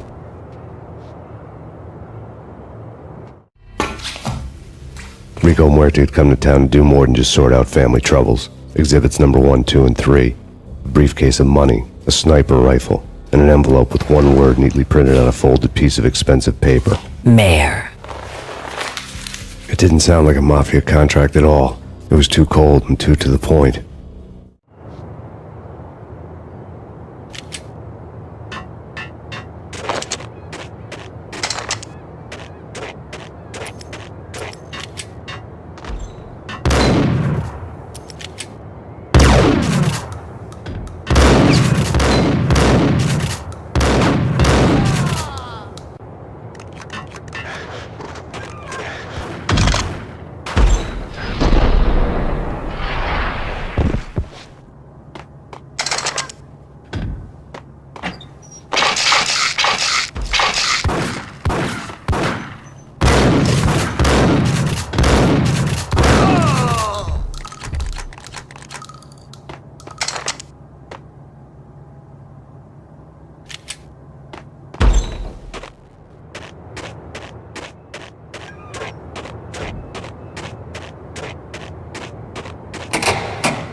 I'd found Boris Dime's ship.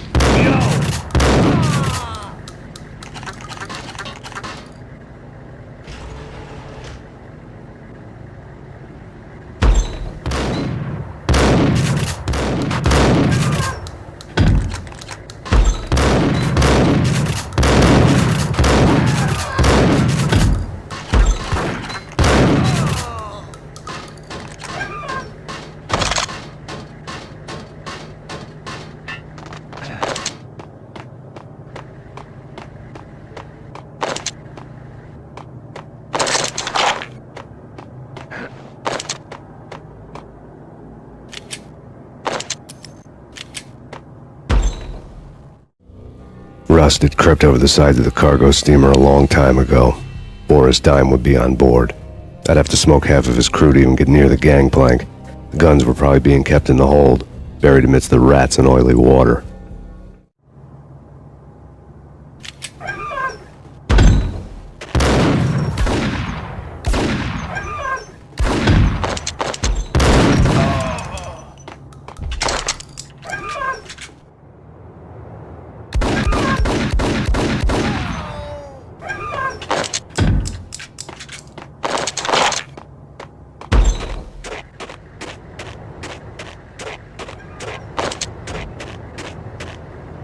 What the hell?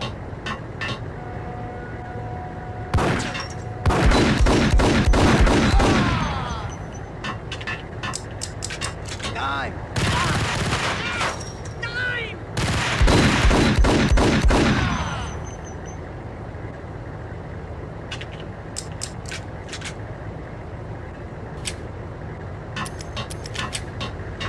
What the?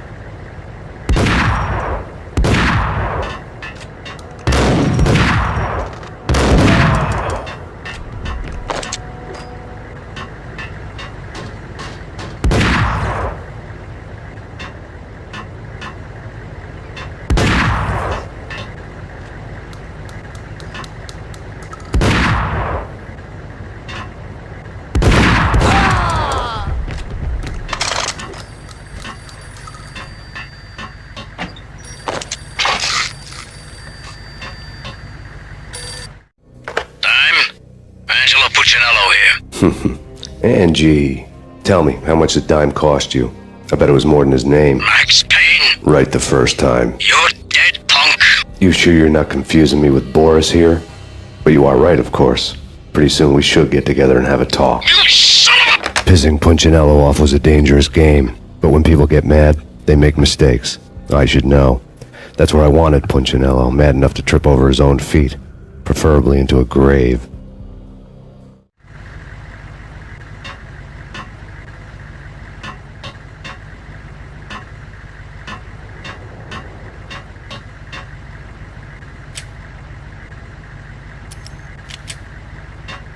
Time!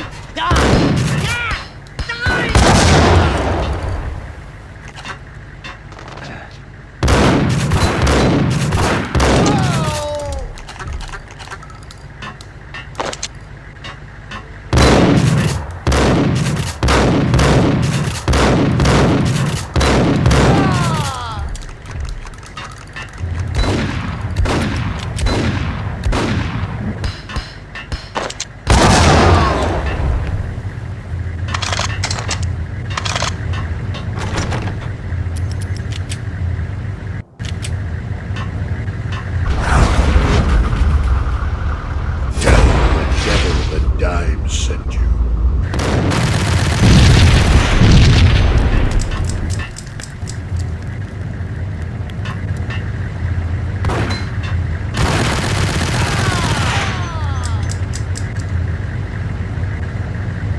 how to handle yourself. Anybody who says different is calling me a liar. Vladimir here. Collect all the guns and ammo you want. Meet me on the bridge afterwards.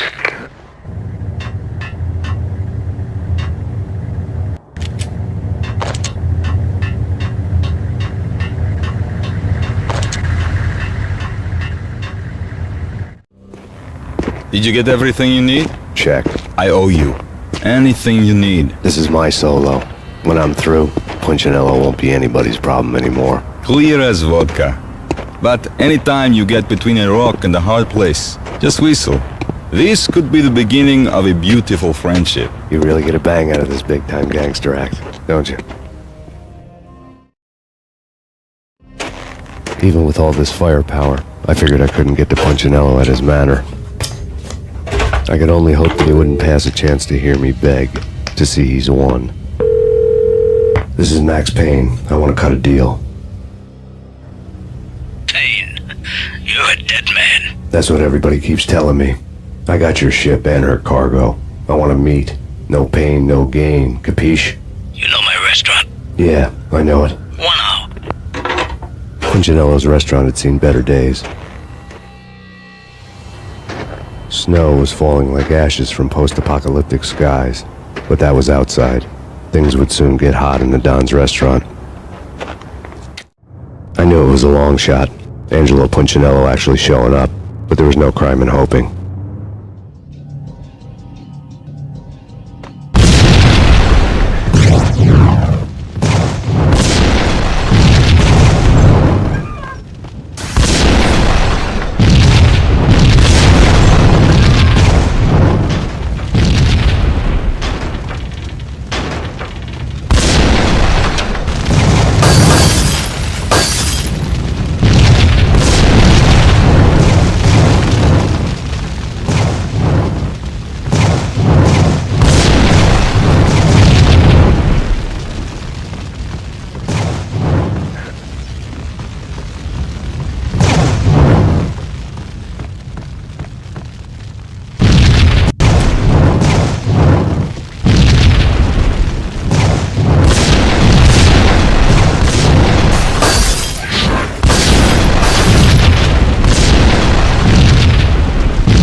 Punchinello was burning to get me.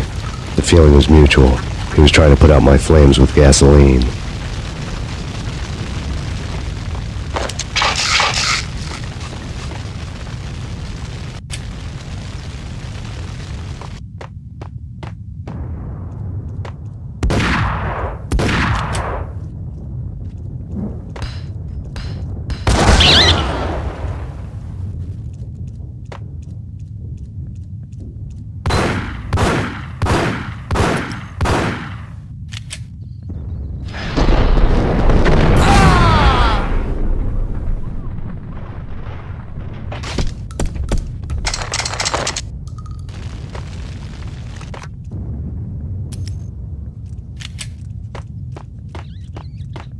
The mobsters have been guarding a real treasure.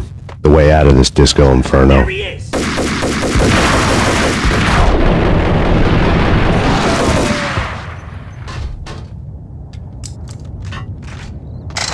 Blast the sucker!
Vlad had seen my smoke signals. The Mercedes was revving to go, almost drowning out the banshee wail of the sirens. You coming? We'll drop you off at the Punchinello Manor. Sounds good to me. When this is over, look me up. I could use a professional like you. I'll keep that in mind. The night groaned with cold. The garden lights flickered nervously. In their light, the falling snow was dead white before the darkness ate it up. I had heard the stories. The trio were mad dogs. They'd have hung the heads of their enemies over the manor gates if the capo had only let them. Punchinello wanted pain. He'd see the pain. The trick in my situation was that there was no trick, no matter what the movies tell you. No rules, no secret mantra, no roadmap. It wasn't about how smart or how good you were. It was chaos and luck, and anyone who thought different was a fool. All you could do was to hang on madly, as long and as hard as you could. Someone had graciously left the back door open for me and killed the guards. My money was on Mona. I knew the trio would be standing between me and Punchinello. I had read their rap sheets, thick as phone books. No one would be walking out of here alive. The numbing cold of the broken night had followed me in. Upstairs, the trio tangoed down the manor halls to the silent rhythm of their murderous hearts. The blood of their victims rust on their lips. Vince Mugnano, Pilot Providence, a.k.a. Big Brother, and Joe Deadpan Salem. The pistol was a frozen lump in my hand, piercing the skin, gnawing me to the bone.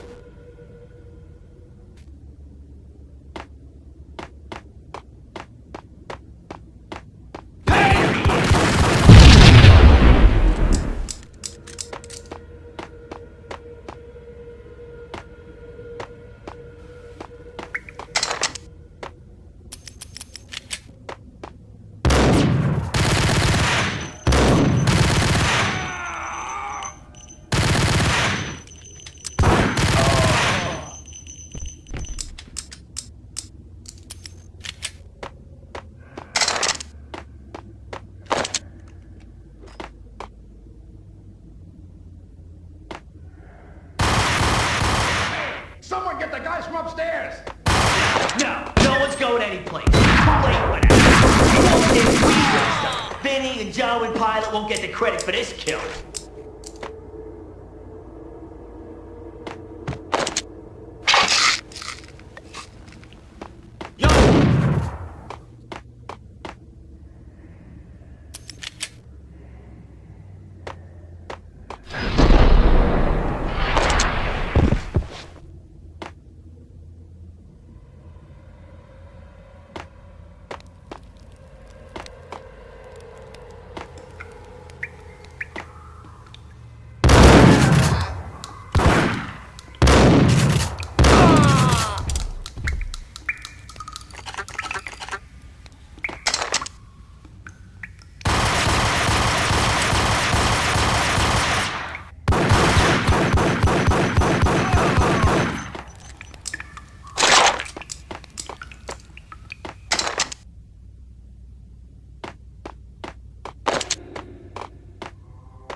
Pilot, he's here! It didn't take me long to run into the trio. The word on Lisa Punchinello was that she was a bit of a witch. The tarot cards on the kitchen table fit the picture. They weren't my kind of cards, but I was willing to take a crack at the hand Mrs. Punchinello had dealt. The first card was the tower. Maybe that was supposed to be the manor. It got easy after that. The devil was the master of the house, and death was me, coming for him.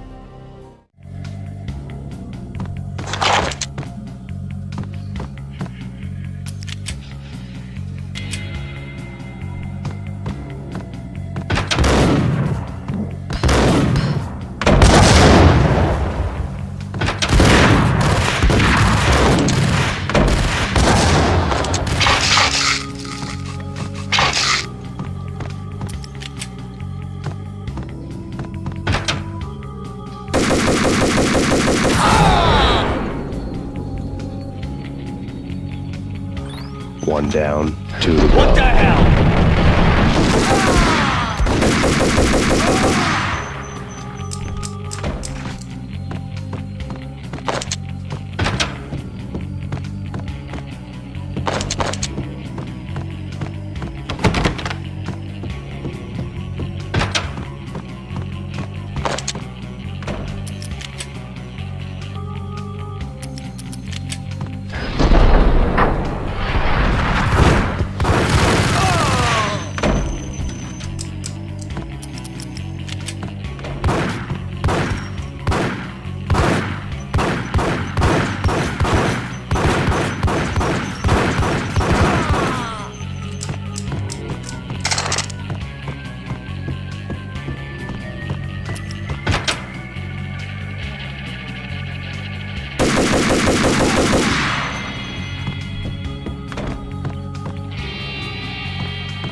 Two down, one to go.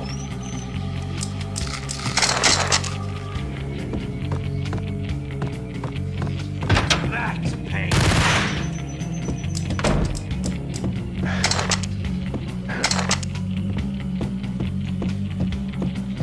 Don't stop at him! This will. This'll stop anything. Take cover.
was too late for her.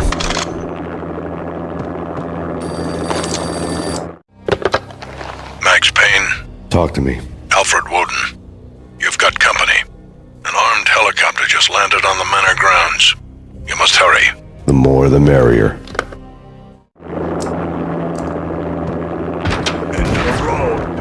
Vince Miliano.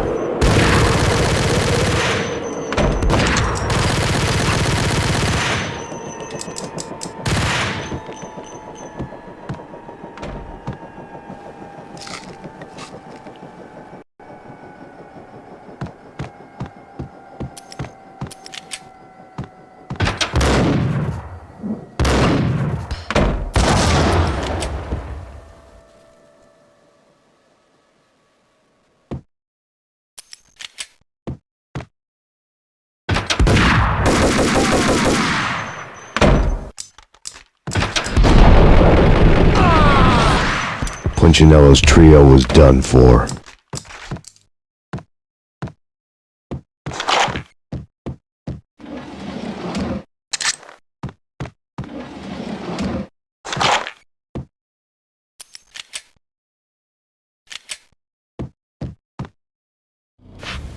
Outside my door. Hurry. He's coming for me. You gotta hurry. Please. I could hear Punchinello on the phone begging for help. He should have been saying his goodbyes. Punchinello was a pushover. The moment I stepped into the room, he folded like a deuce before a royal flush. No, wait. I was just doing what I was told. I couldn't refuse. She's someone high up. Government, maybe. I don't know. He was trying to buy more sand for his hourglass. I wasn't selling any. No, I told him not to.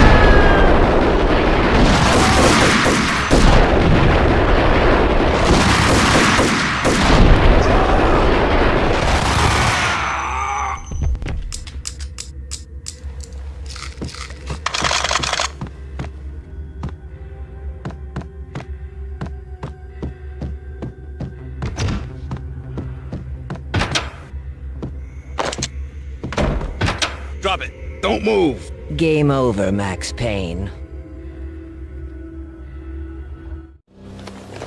I could tell when I was outgunned. It was time to take another beating. The mystery witch was a real barracuda. Trouble on dagger heels, a smoking assault rifle in her hand, and an army of killer suits behind her. How sweet. I get to kill two birds with one stone.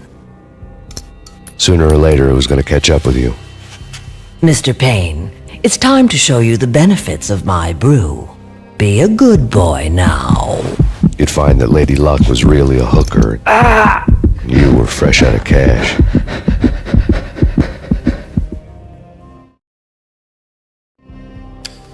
Gentlemen, we're done here. Take me to Cold Steel. She had just given me an OD of Valkyr. I could feel green fire eating my brains. They turned to steam. They did a fade on me. I'd never had a chance. The witch had got me just as sure as if she put a gun to my head and pulled the trigger.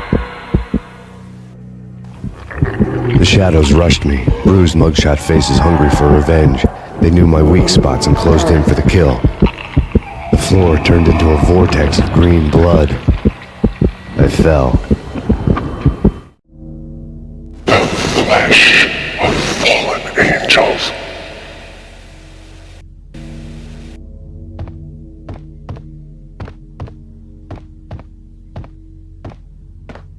Who's there? Max? Max, is that you? Max? Where are you, Max? Please. No, please, Max, no. I'm sorry. Please don't, Max, no. Max? Where are you, Max? Please. The letter was staring at me.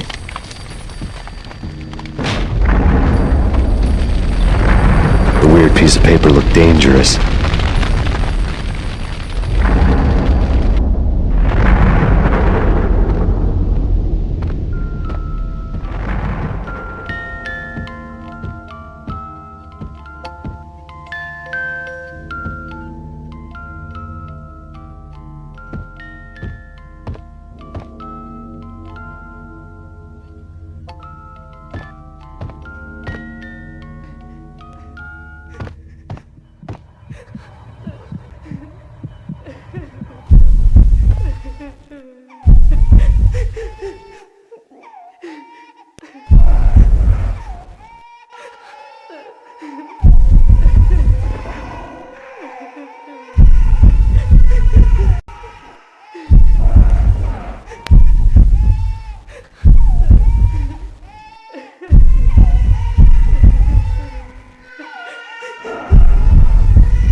Max, something happened at the office today.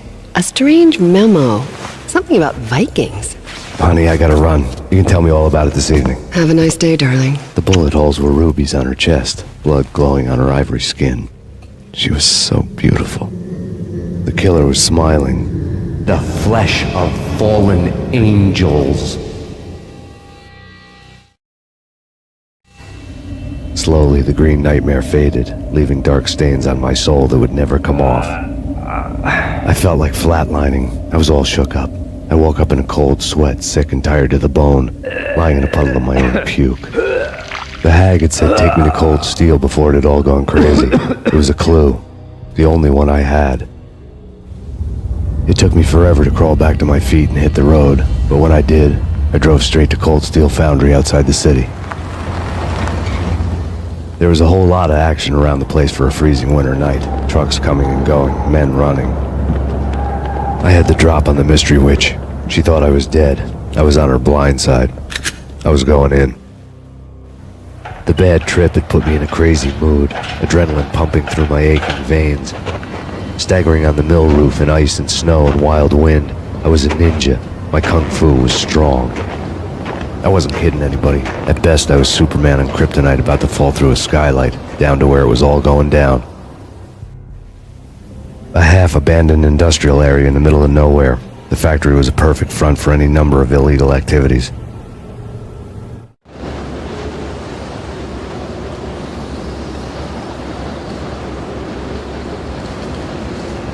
In the belly of the plant, molten metal boiled and bubbled like a witch's brew.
Can you believe it?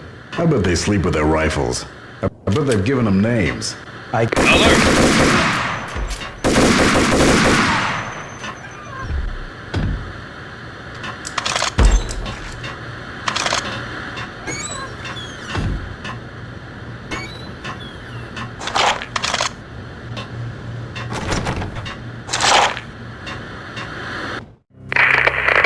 Perimeter breached. The facility has been compromised. Repeat, the Deep Six has been compromised. Initiate Operation Deadeye. The walkie-talkie military lingo could mean only one thing. They were getting ready to destroy the evidence and vanish into the night. I was so close. The hidden truths were just around the corner.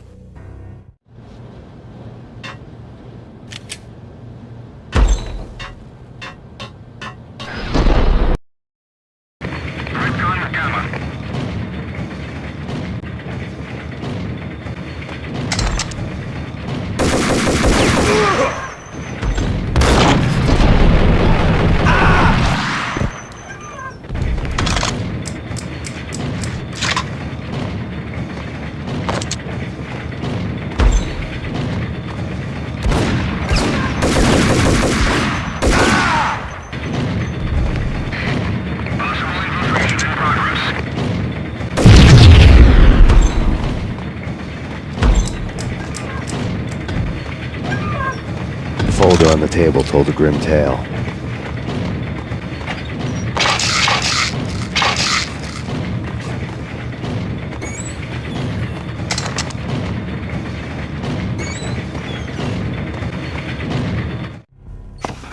The mercenaries were running a tight operation, paperwork and all. Merchandise missing again. A chemist had tried to smuggle it out for his own private party. Locked him up in cell B7 in D6's old test facility to wait for proper processing. I was close enough to hear the secrets, just beyond the next doorway.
The monitor showed me the way.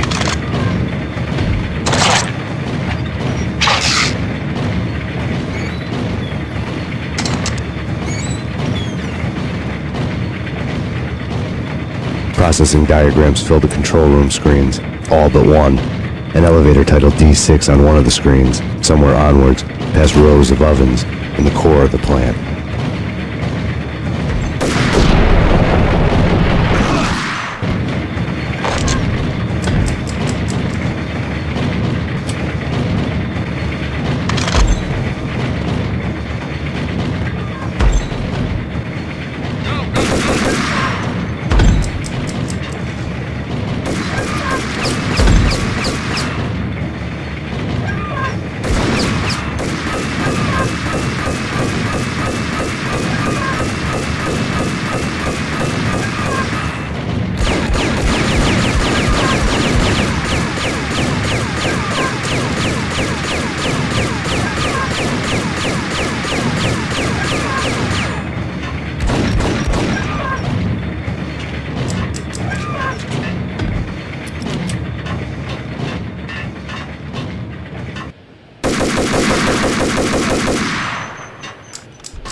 I had taken on the role of the mythic detective, Bogart as Marlowe or as Sam Spade going after the Maltese Falcon to unravel all the mysteries.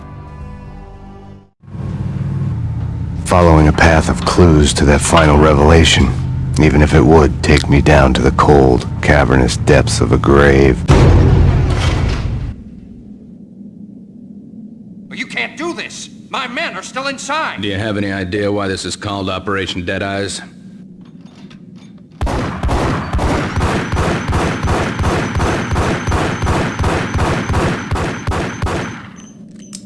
I think he's dead already.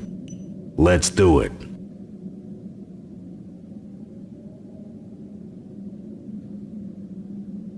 Attention all personnel. The self-destruction sequence has been initiated. Evacuate the complex immediately. Repeat. We've got the company. Self-destruction sequence has been initiated. Proceed to the nearest exit immediately.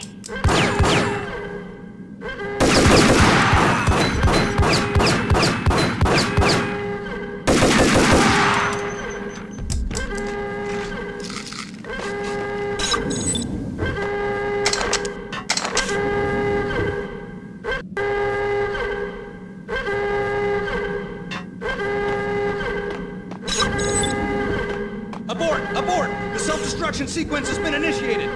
Get the hell out!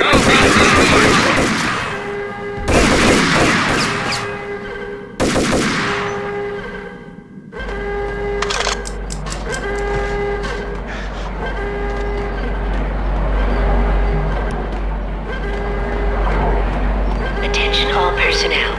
The self-destruction sequence has been initiated. Proceed to the nearest exit immediately.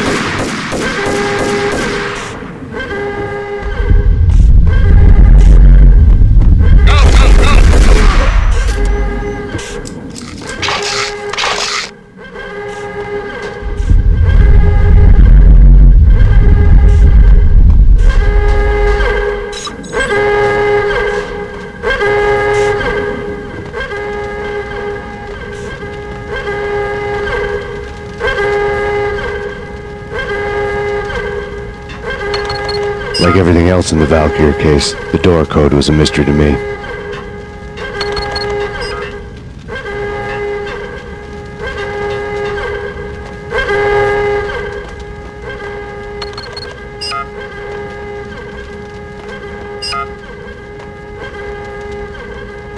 Attention all personnel. The self-destruction sequence has been initiated. Proceed to the nearest exit immediately.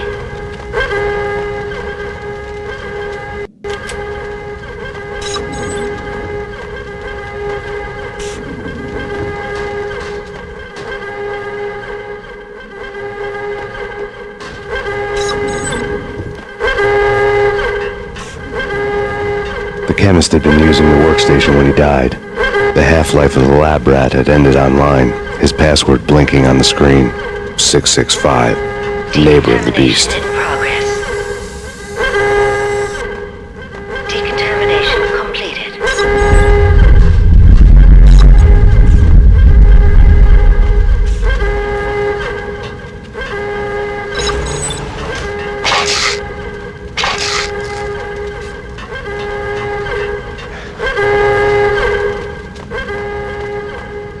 Attention all personnel.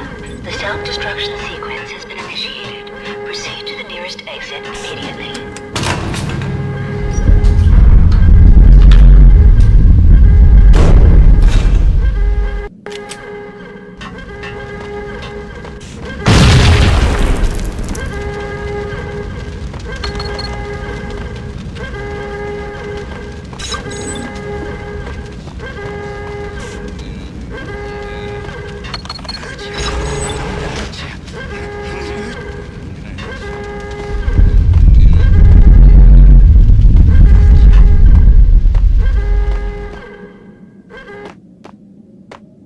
Hey! In here! Hey! Get me out of here! I'm innocent! They're...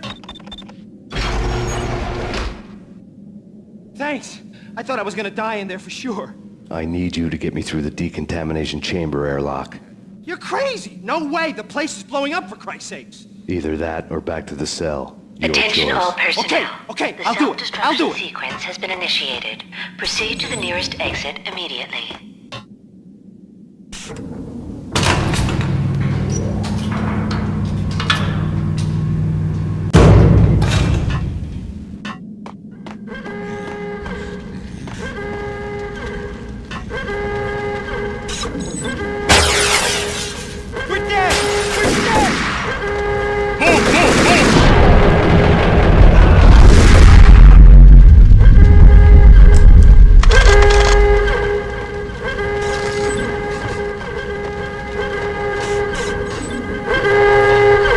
Get in! I'll punch you through! After this, you can go. You're a free man. Decontamination in Did a bad progress. thing. Bad. Decontamination.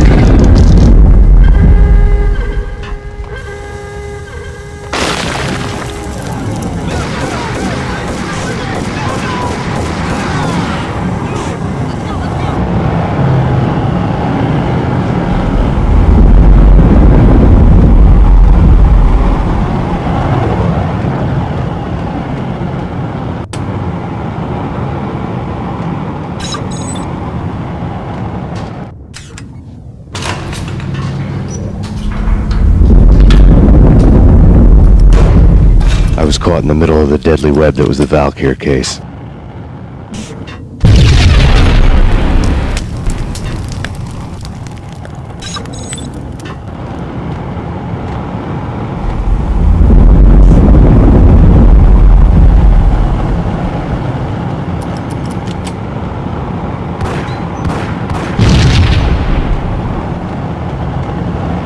One of the lab terminals had Top secret. Project Valhalla. U.S. Army. Yggdrasil Network. Valhalla. The otherworldly place in Norse mythology where the bravest heroes spent their afterlife feasting and fighting forever. Their wounds miraculously healed night after night. Valkyr. The maidens who chose the most courageous Viking warriors and carried them to Valhalla. 1991. The research objective is to create a chemical substance to enhance the stamina and morale of infantry troops. 1995. Results unsatisfactory. Project cancelled. Someone had decided to continue the sick experiment unauthorized. Project compromised. Data leak. Fix the damage by any means necessary. Security clearance red. Authorized by the project lead. Field test. Double the dosage for all the remaining test subjects. Observe and record the subject's behavior in an urban setting. The drop-off point was my old address in New Jersey. The file dated 3 years ago. Just when you thought you had reached the deepest depths of horror, it suddenly got worse. How to turn off that small voice inside your head that started to whisper that you should be glad that now, if not before, your revenge was justifiable on any conceivable moral scale. That small voice proved, beyond any doubt, that I was damned. Project logo on the screen. The dagger-heeled woman had come and gone a long time ago. There was nothing more for me here. The bunker's name was acting as a self-fulfilling prophecy.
piece together a jigsaw, and the final picture is you finishing that same puzzle. A mad, green-eyed killer standing behind you. An urban legend come true. The Project Valhalla test subjects had been the mad junkies who had murdered my loved ones. The rest was simple body count math. It all pointed to her. Ms. Valkyr. The factory went up in a fiery inferno behind me. All my leads were dead, turned to smoke and dust. I had lost my way. I hadn't slept in a million years.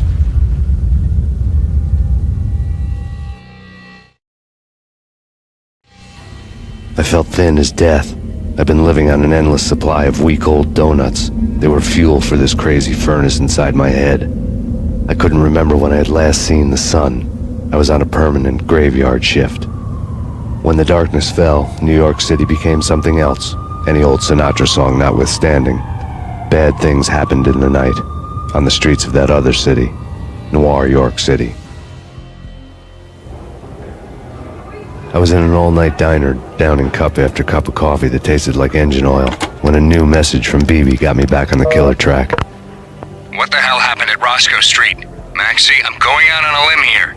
We need to talk this through, come up with a plan. 2:30 a.m., the Choir Communications Garage. The more I thought about Alex's murder and the frame-up, the more it felt like an inside job. I should have seen it coming. BB had sold me out, and now he wanted to finish what he'd started. The garage was dead. BB showed up in his tailor-made suit, gold watch, and cufflinks to match, all way beyond a cop's pay. Maxie. Oozing suave charm, he was guilty as hell. What the hell does BB stand for anyway? Backstabbing bastard? Come on, don't be like that. Have a cigar. I don't smoke. Maxie, you have no idea how big this is. It's huge. You have no idea. I think I do. You're a bribe-taking bent cop who sold out his partner. Those mobsters in the subway were a dead giveaway. Hard to miss. Bet it was exactly like this with Alex. Up close and personal. You can't win this one, Max. No, but I can make damn sure none of you do either. BB turned out to be another cardboard cutout bad guy.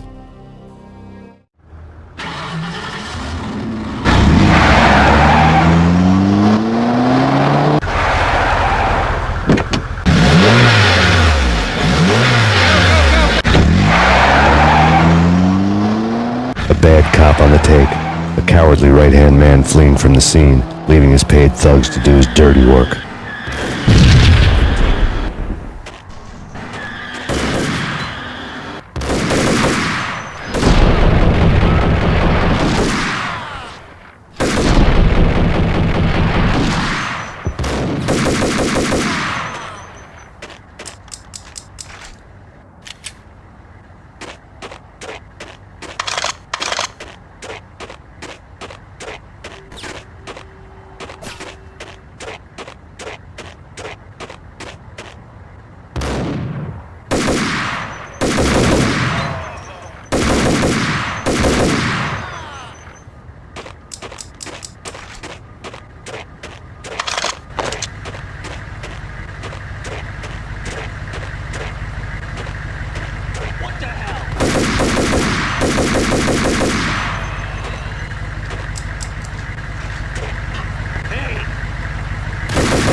What the hell?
Reports of a fire at the Punchinello Manor in Westchester. The manor is the home of Angelo Punchinello, the alleged head of the Punchinello crime family.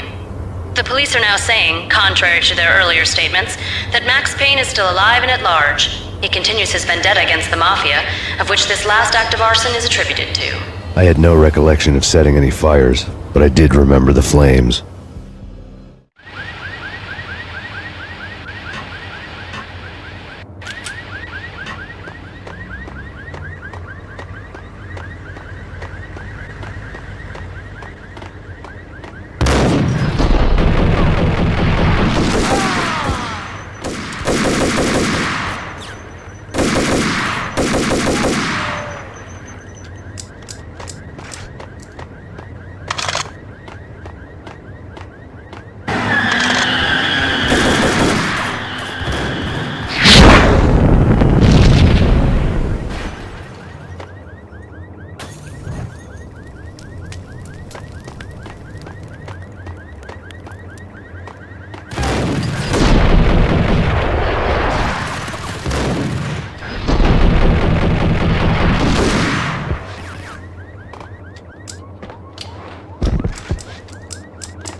payphone started to ring.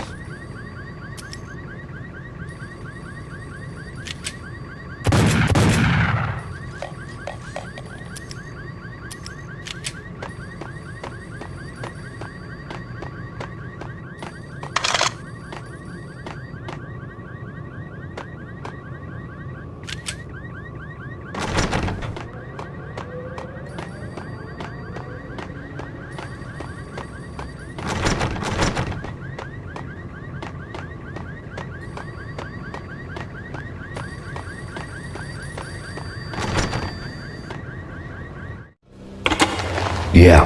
Max Payne? Whatever does it for you. This is Alfred Woden. I can give you the name of your enemy. Come to the Asgard building presently. We are expecting you.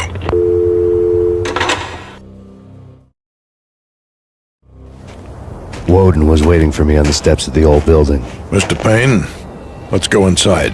The others are anxious to begin. The others?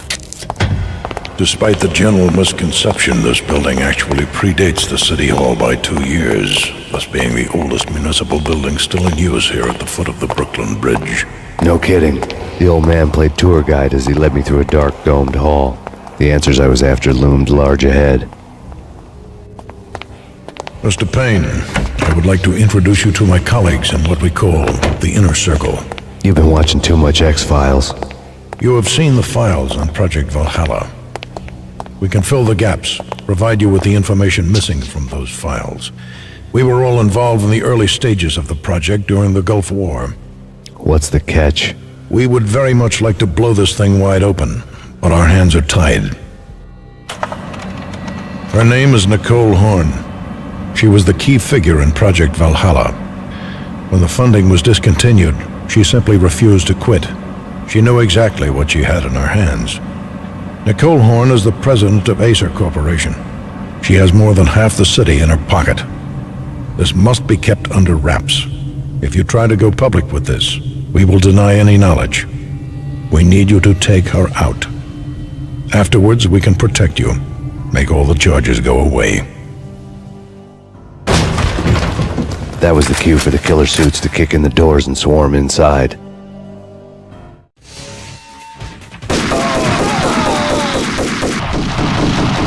It was an impressive floor show, but I decided to leave early anyway. It was only a one-story fall. Lucky me.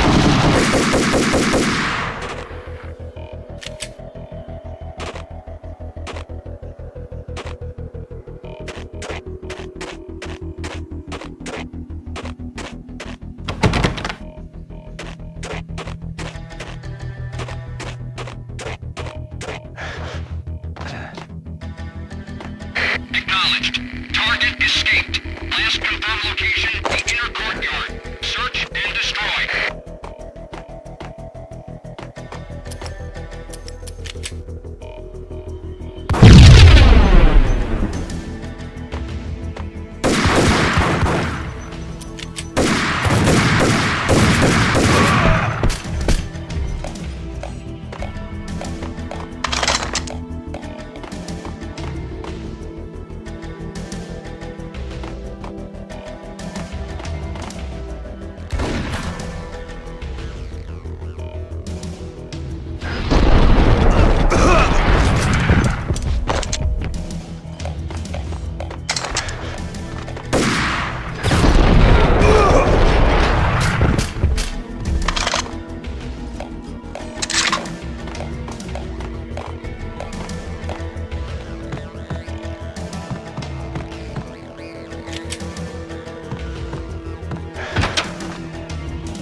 One of the monitors showed what was left of the inner circle. Cover me. I'm going in.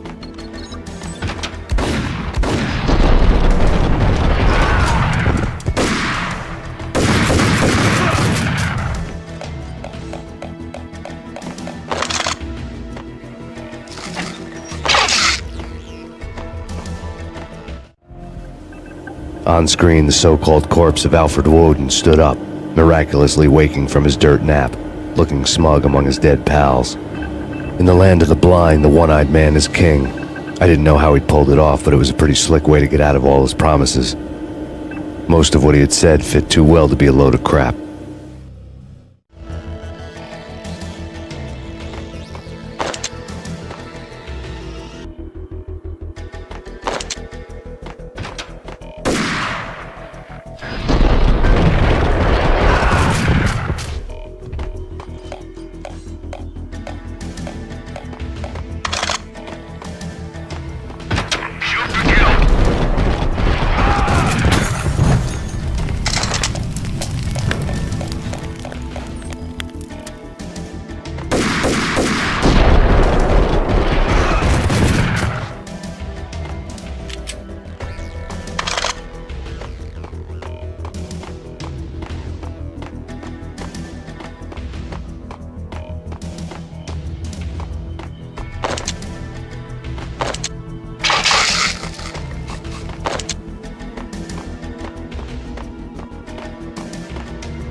A videotape lay on the desk.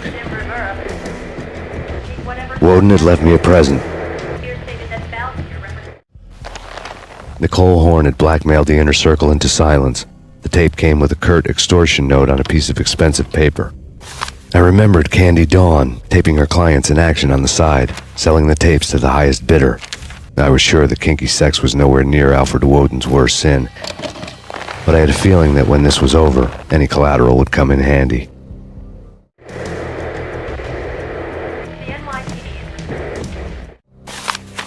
Woden had taken care of my mission preps with military precision. The critical areas in the Aesir Corporation headquarters blueprints were circled in red. The president's office was at the top of the building, right below her penthouse suite. The elevators were controlled by a security computer, part of the mainframe located underground below the building. The high-rise was sealed as tight as a sci-fi fortress.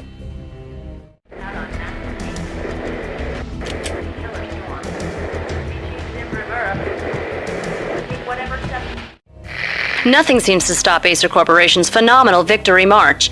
Incredibly, the stocks are still rocketing. Worried experts already see a danger in the company's success. Some have gone as far as to say that Aesir Corporation is about to become an even bigger monopoly than Microsoft ever was.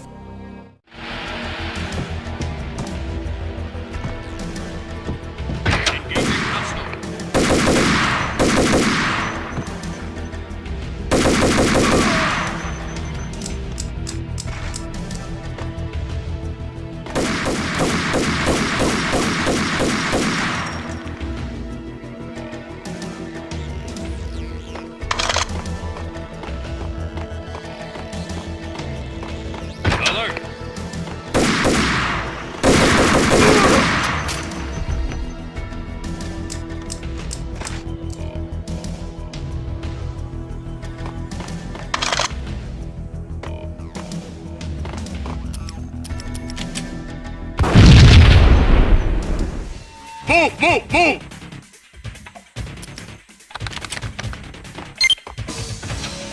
Moving to the danger area.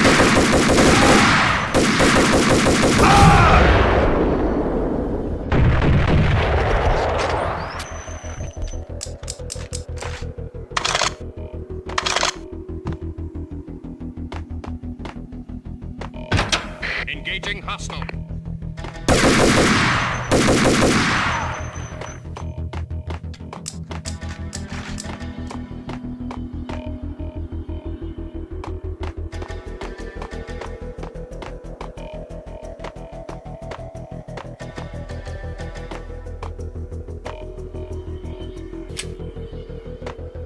The best movie ending ever? Oh, gotta be Butch Cassidy and the Sundance Kid. A hero's...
I had dreamed of revenge. Those dreams were always nightmares, of coming close and then failing.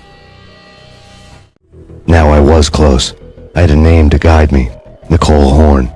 I had nothing to lose.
CIA, FBI, you've seen one, you've seen them all. Good for a practice run. But this, working for her, oh, this is the real thing. The money's astronomical. And best of all, you get to kill any scumbag who gets in your way.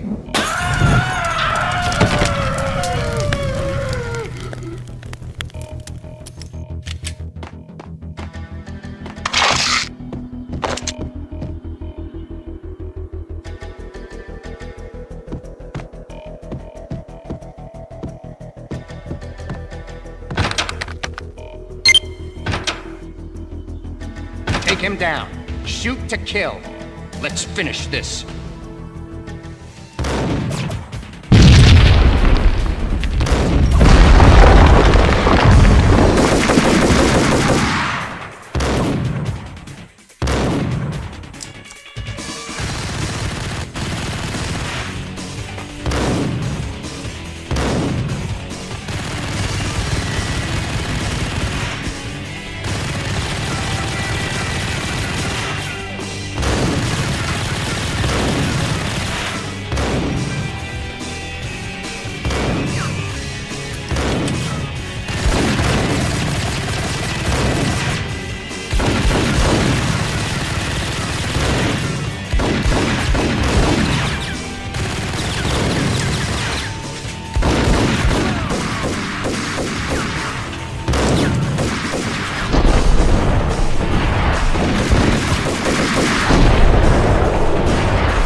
Mine wasn't the most original approach to the problem.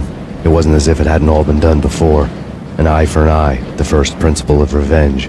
Old as dirt, still going strong. The cardinal rule in going after someone with an intention to kill was not to make it personal, which it almost always ended up being anyway. It did with me. I took my time, cruising around the city in the snow. There was no hurry. I knew what I had to do now. I took my time, thinking about it, building up the rage. When I was ready, I parked the stolen wheels at the front entrance of the Aesir Corporation headquarters. Got out, got in, got cracking. I had a bullet with Nicole Horne's name on it. I had 10,000 bullets with the hag's name on them. She had ultra-high-tech security systems, enough mercenaries and weaponry to start World War III. There was no fear. New York disappeared behind a veil of snow. I had crossed the threshold. This was her domain, sleek and sexy and soulless, all glass and steel. A place of color-coded security keycards, metal detectors, and surveillance systems.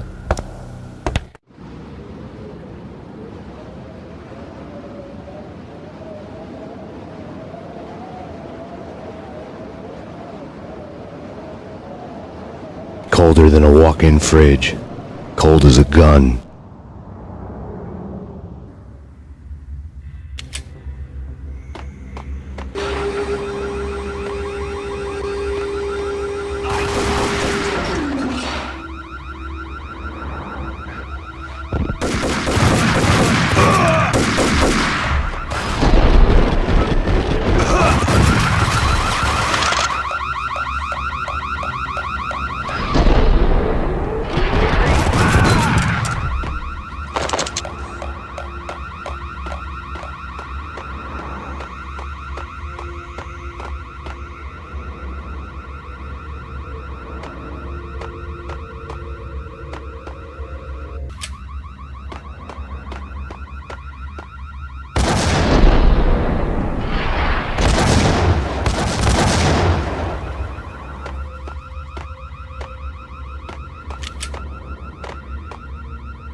looking good. Max, we gotta stop meeting like this. It will be a cold day in hell before I let a narc cop stop me. Miss Sachs, do your job. Relax, Max. You're a nice guy. I don't kill nice guys. You're not bad yourself. It was different when Horne wanted Punchinello dead. To cut her ties to the Mafia. He deserved to die. The same goes with her. She's the bad guy here. Her sister was whispering to her in my favor. I knew the appetites of ghosts intimately. They hungered for revenge. No! A gunshot boomed and she fell down in slow motion. She was a nice girl. Not really a stone-cold killer. And now she was stone-cold dead. Like religious fanatics or loyal samurai, Horne's private army was coming at me. I have him. I have him.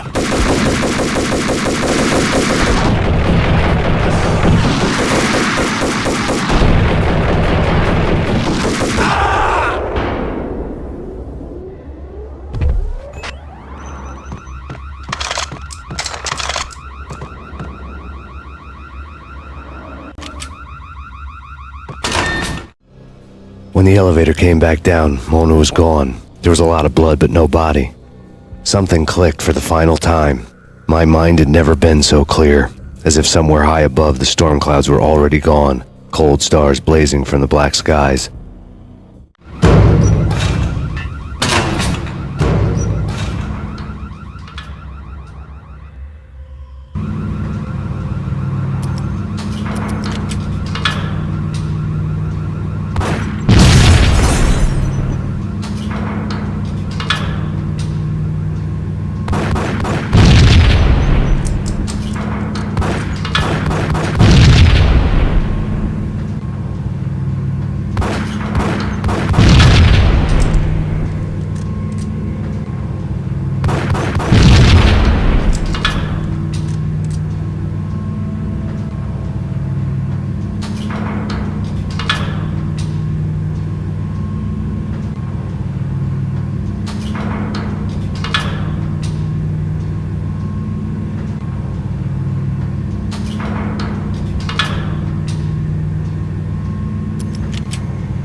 Movies, and I'm talking about the coolest of the cool. It always seems like time slows down.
What the hell?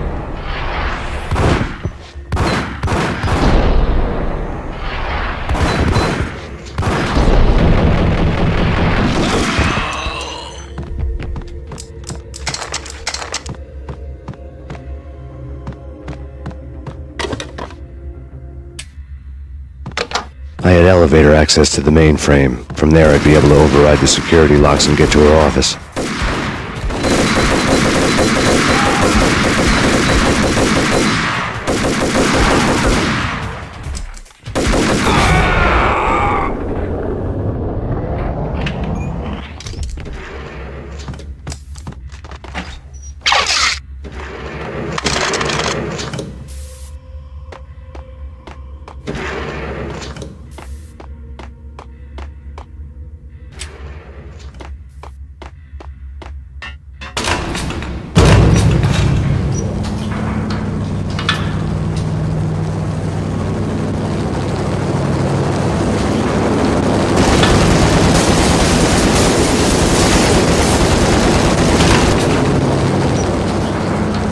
The unmarked chopper was Horne's pet guardian, inhuman and flawless. It was stalking me. Stereotype. I'm not a cold-blooded killer. I'm a nice guy. I love my... Kill the bastard! Kill the bastard!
All Horne's locks were now offline. All bets were off. The elevator would take me all the way up.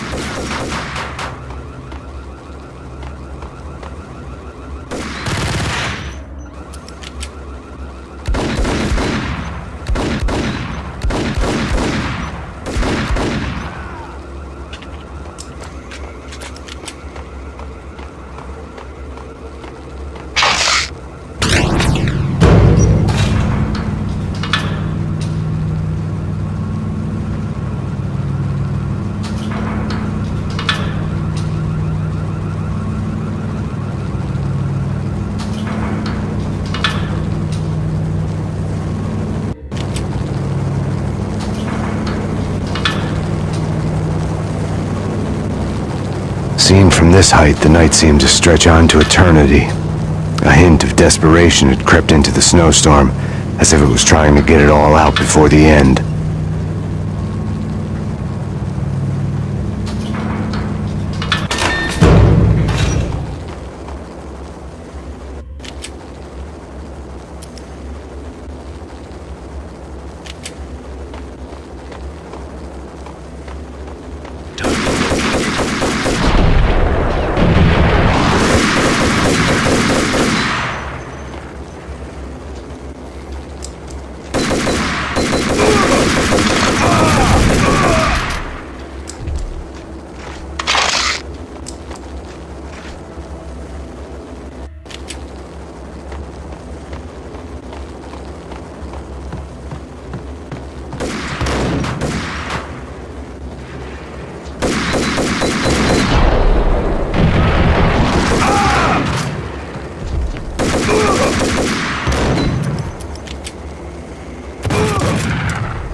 Horne's personal computer was on.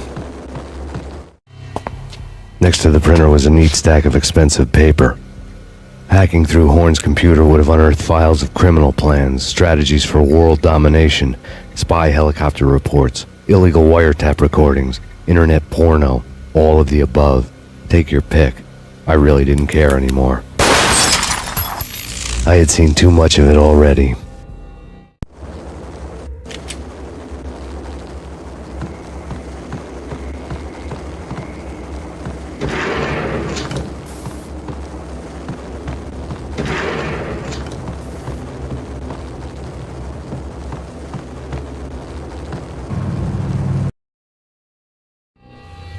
Valkyr had been meant to be a white-winged maiden that would lift you to a warrior's heaven, but it turned out to be a one-way demon ride to hell. The devil was in the drug. I knew. I had met him.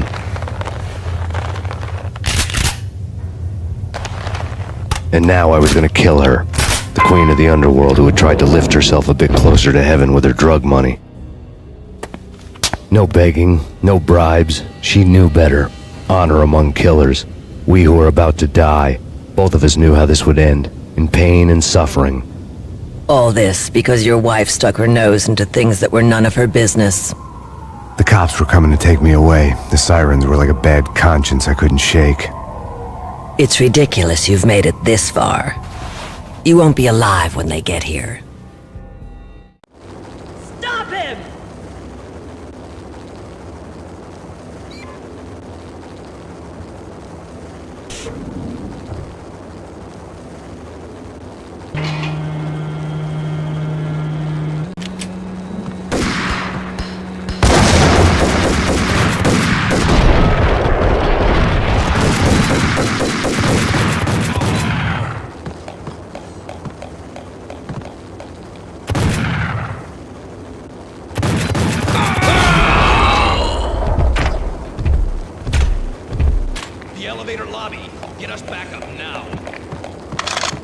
Max Payne, this is futile.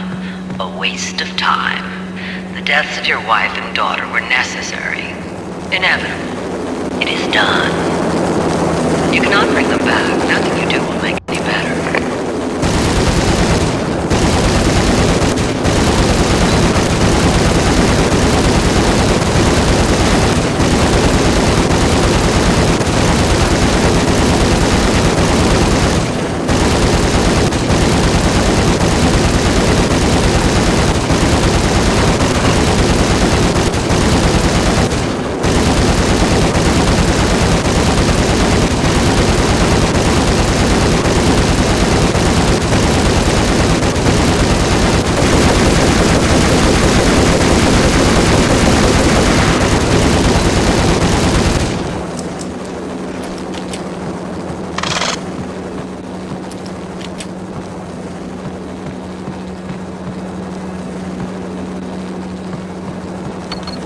Max Payne, you are fighting a losing battle. You cannot survive this. You will die. Stop fighting. Make it easy for yourself. Accept your fate. You will die here.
You're up against an unbeatable force. You have already lost.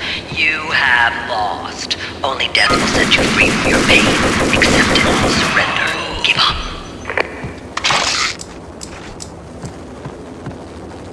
We have him in the North Lounge. Send us assistance.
step further.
As soon as the wind dies down. Don't like the look of that mast.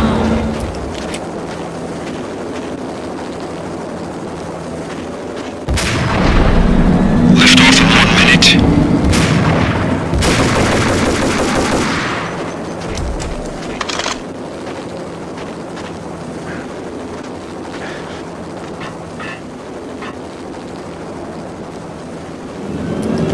Lift off in 45 seconds.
Dead.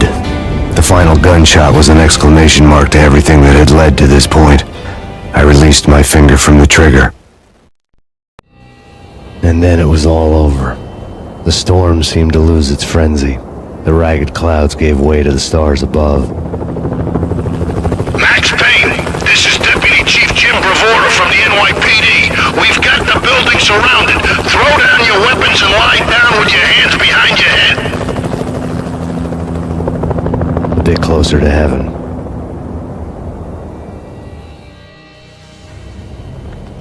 The cops' voices were distant and muted. Freeze! NYPD! Hold it right there! My ghosts released me from their haunting. Down below, New York City glittered like diamonds on black velvet. You gave us one hell of a ride. Take him down to Central Booking. You heard the man. Woden was there in the crowd, standing by the sidelines. It wouldn't be over till the man with the patch would say so. He'd say the right words. I knew he would. He'd better. Woden grinned smugly. It was the grin of a winner. That made two of us.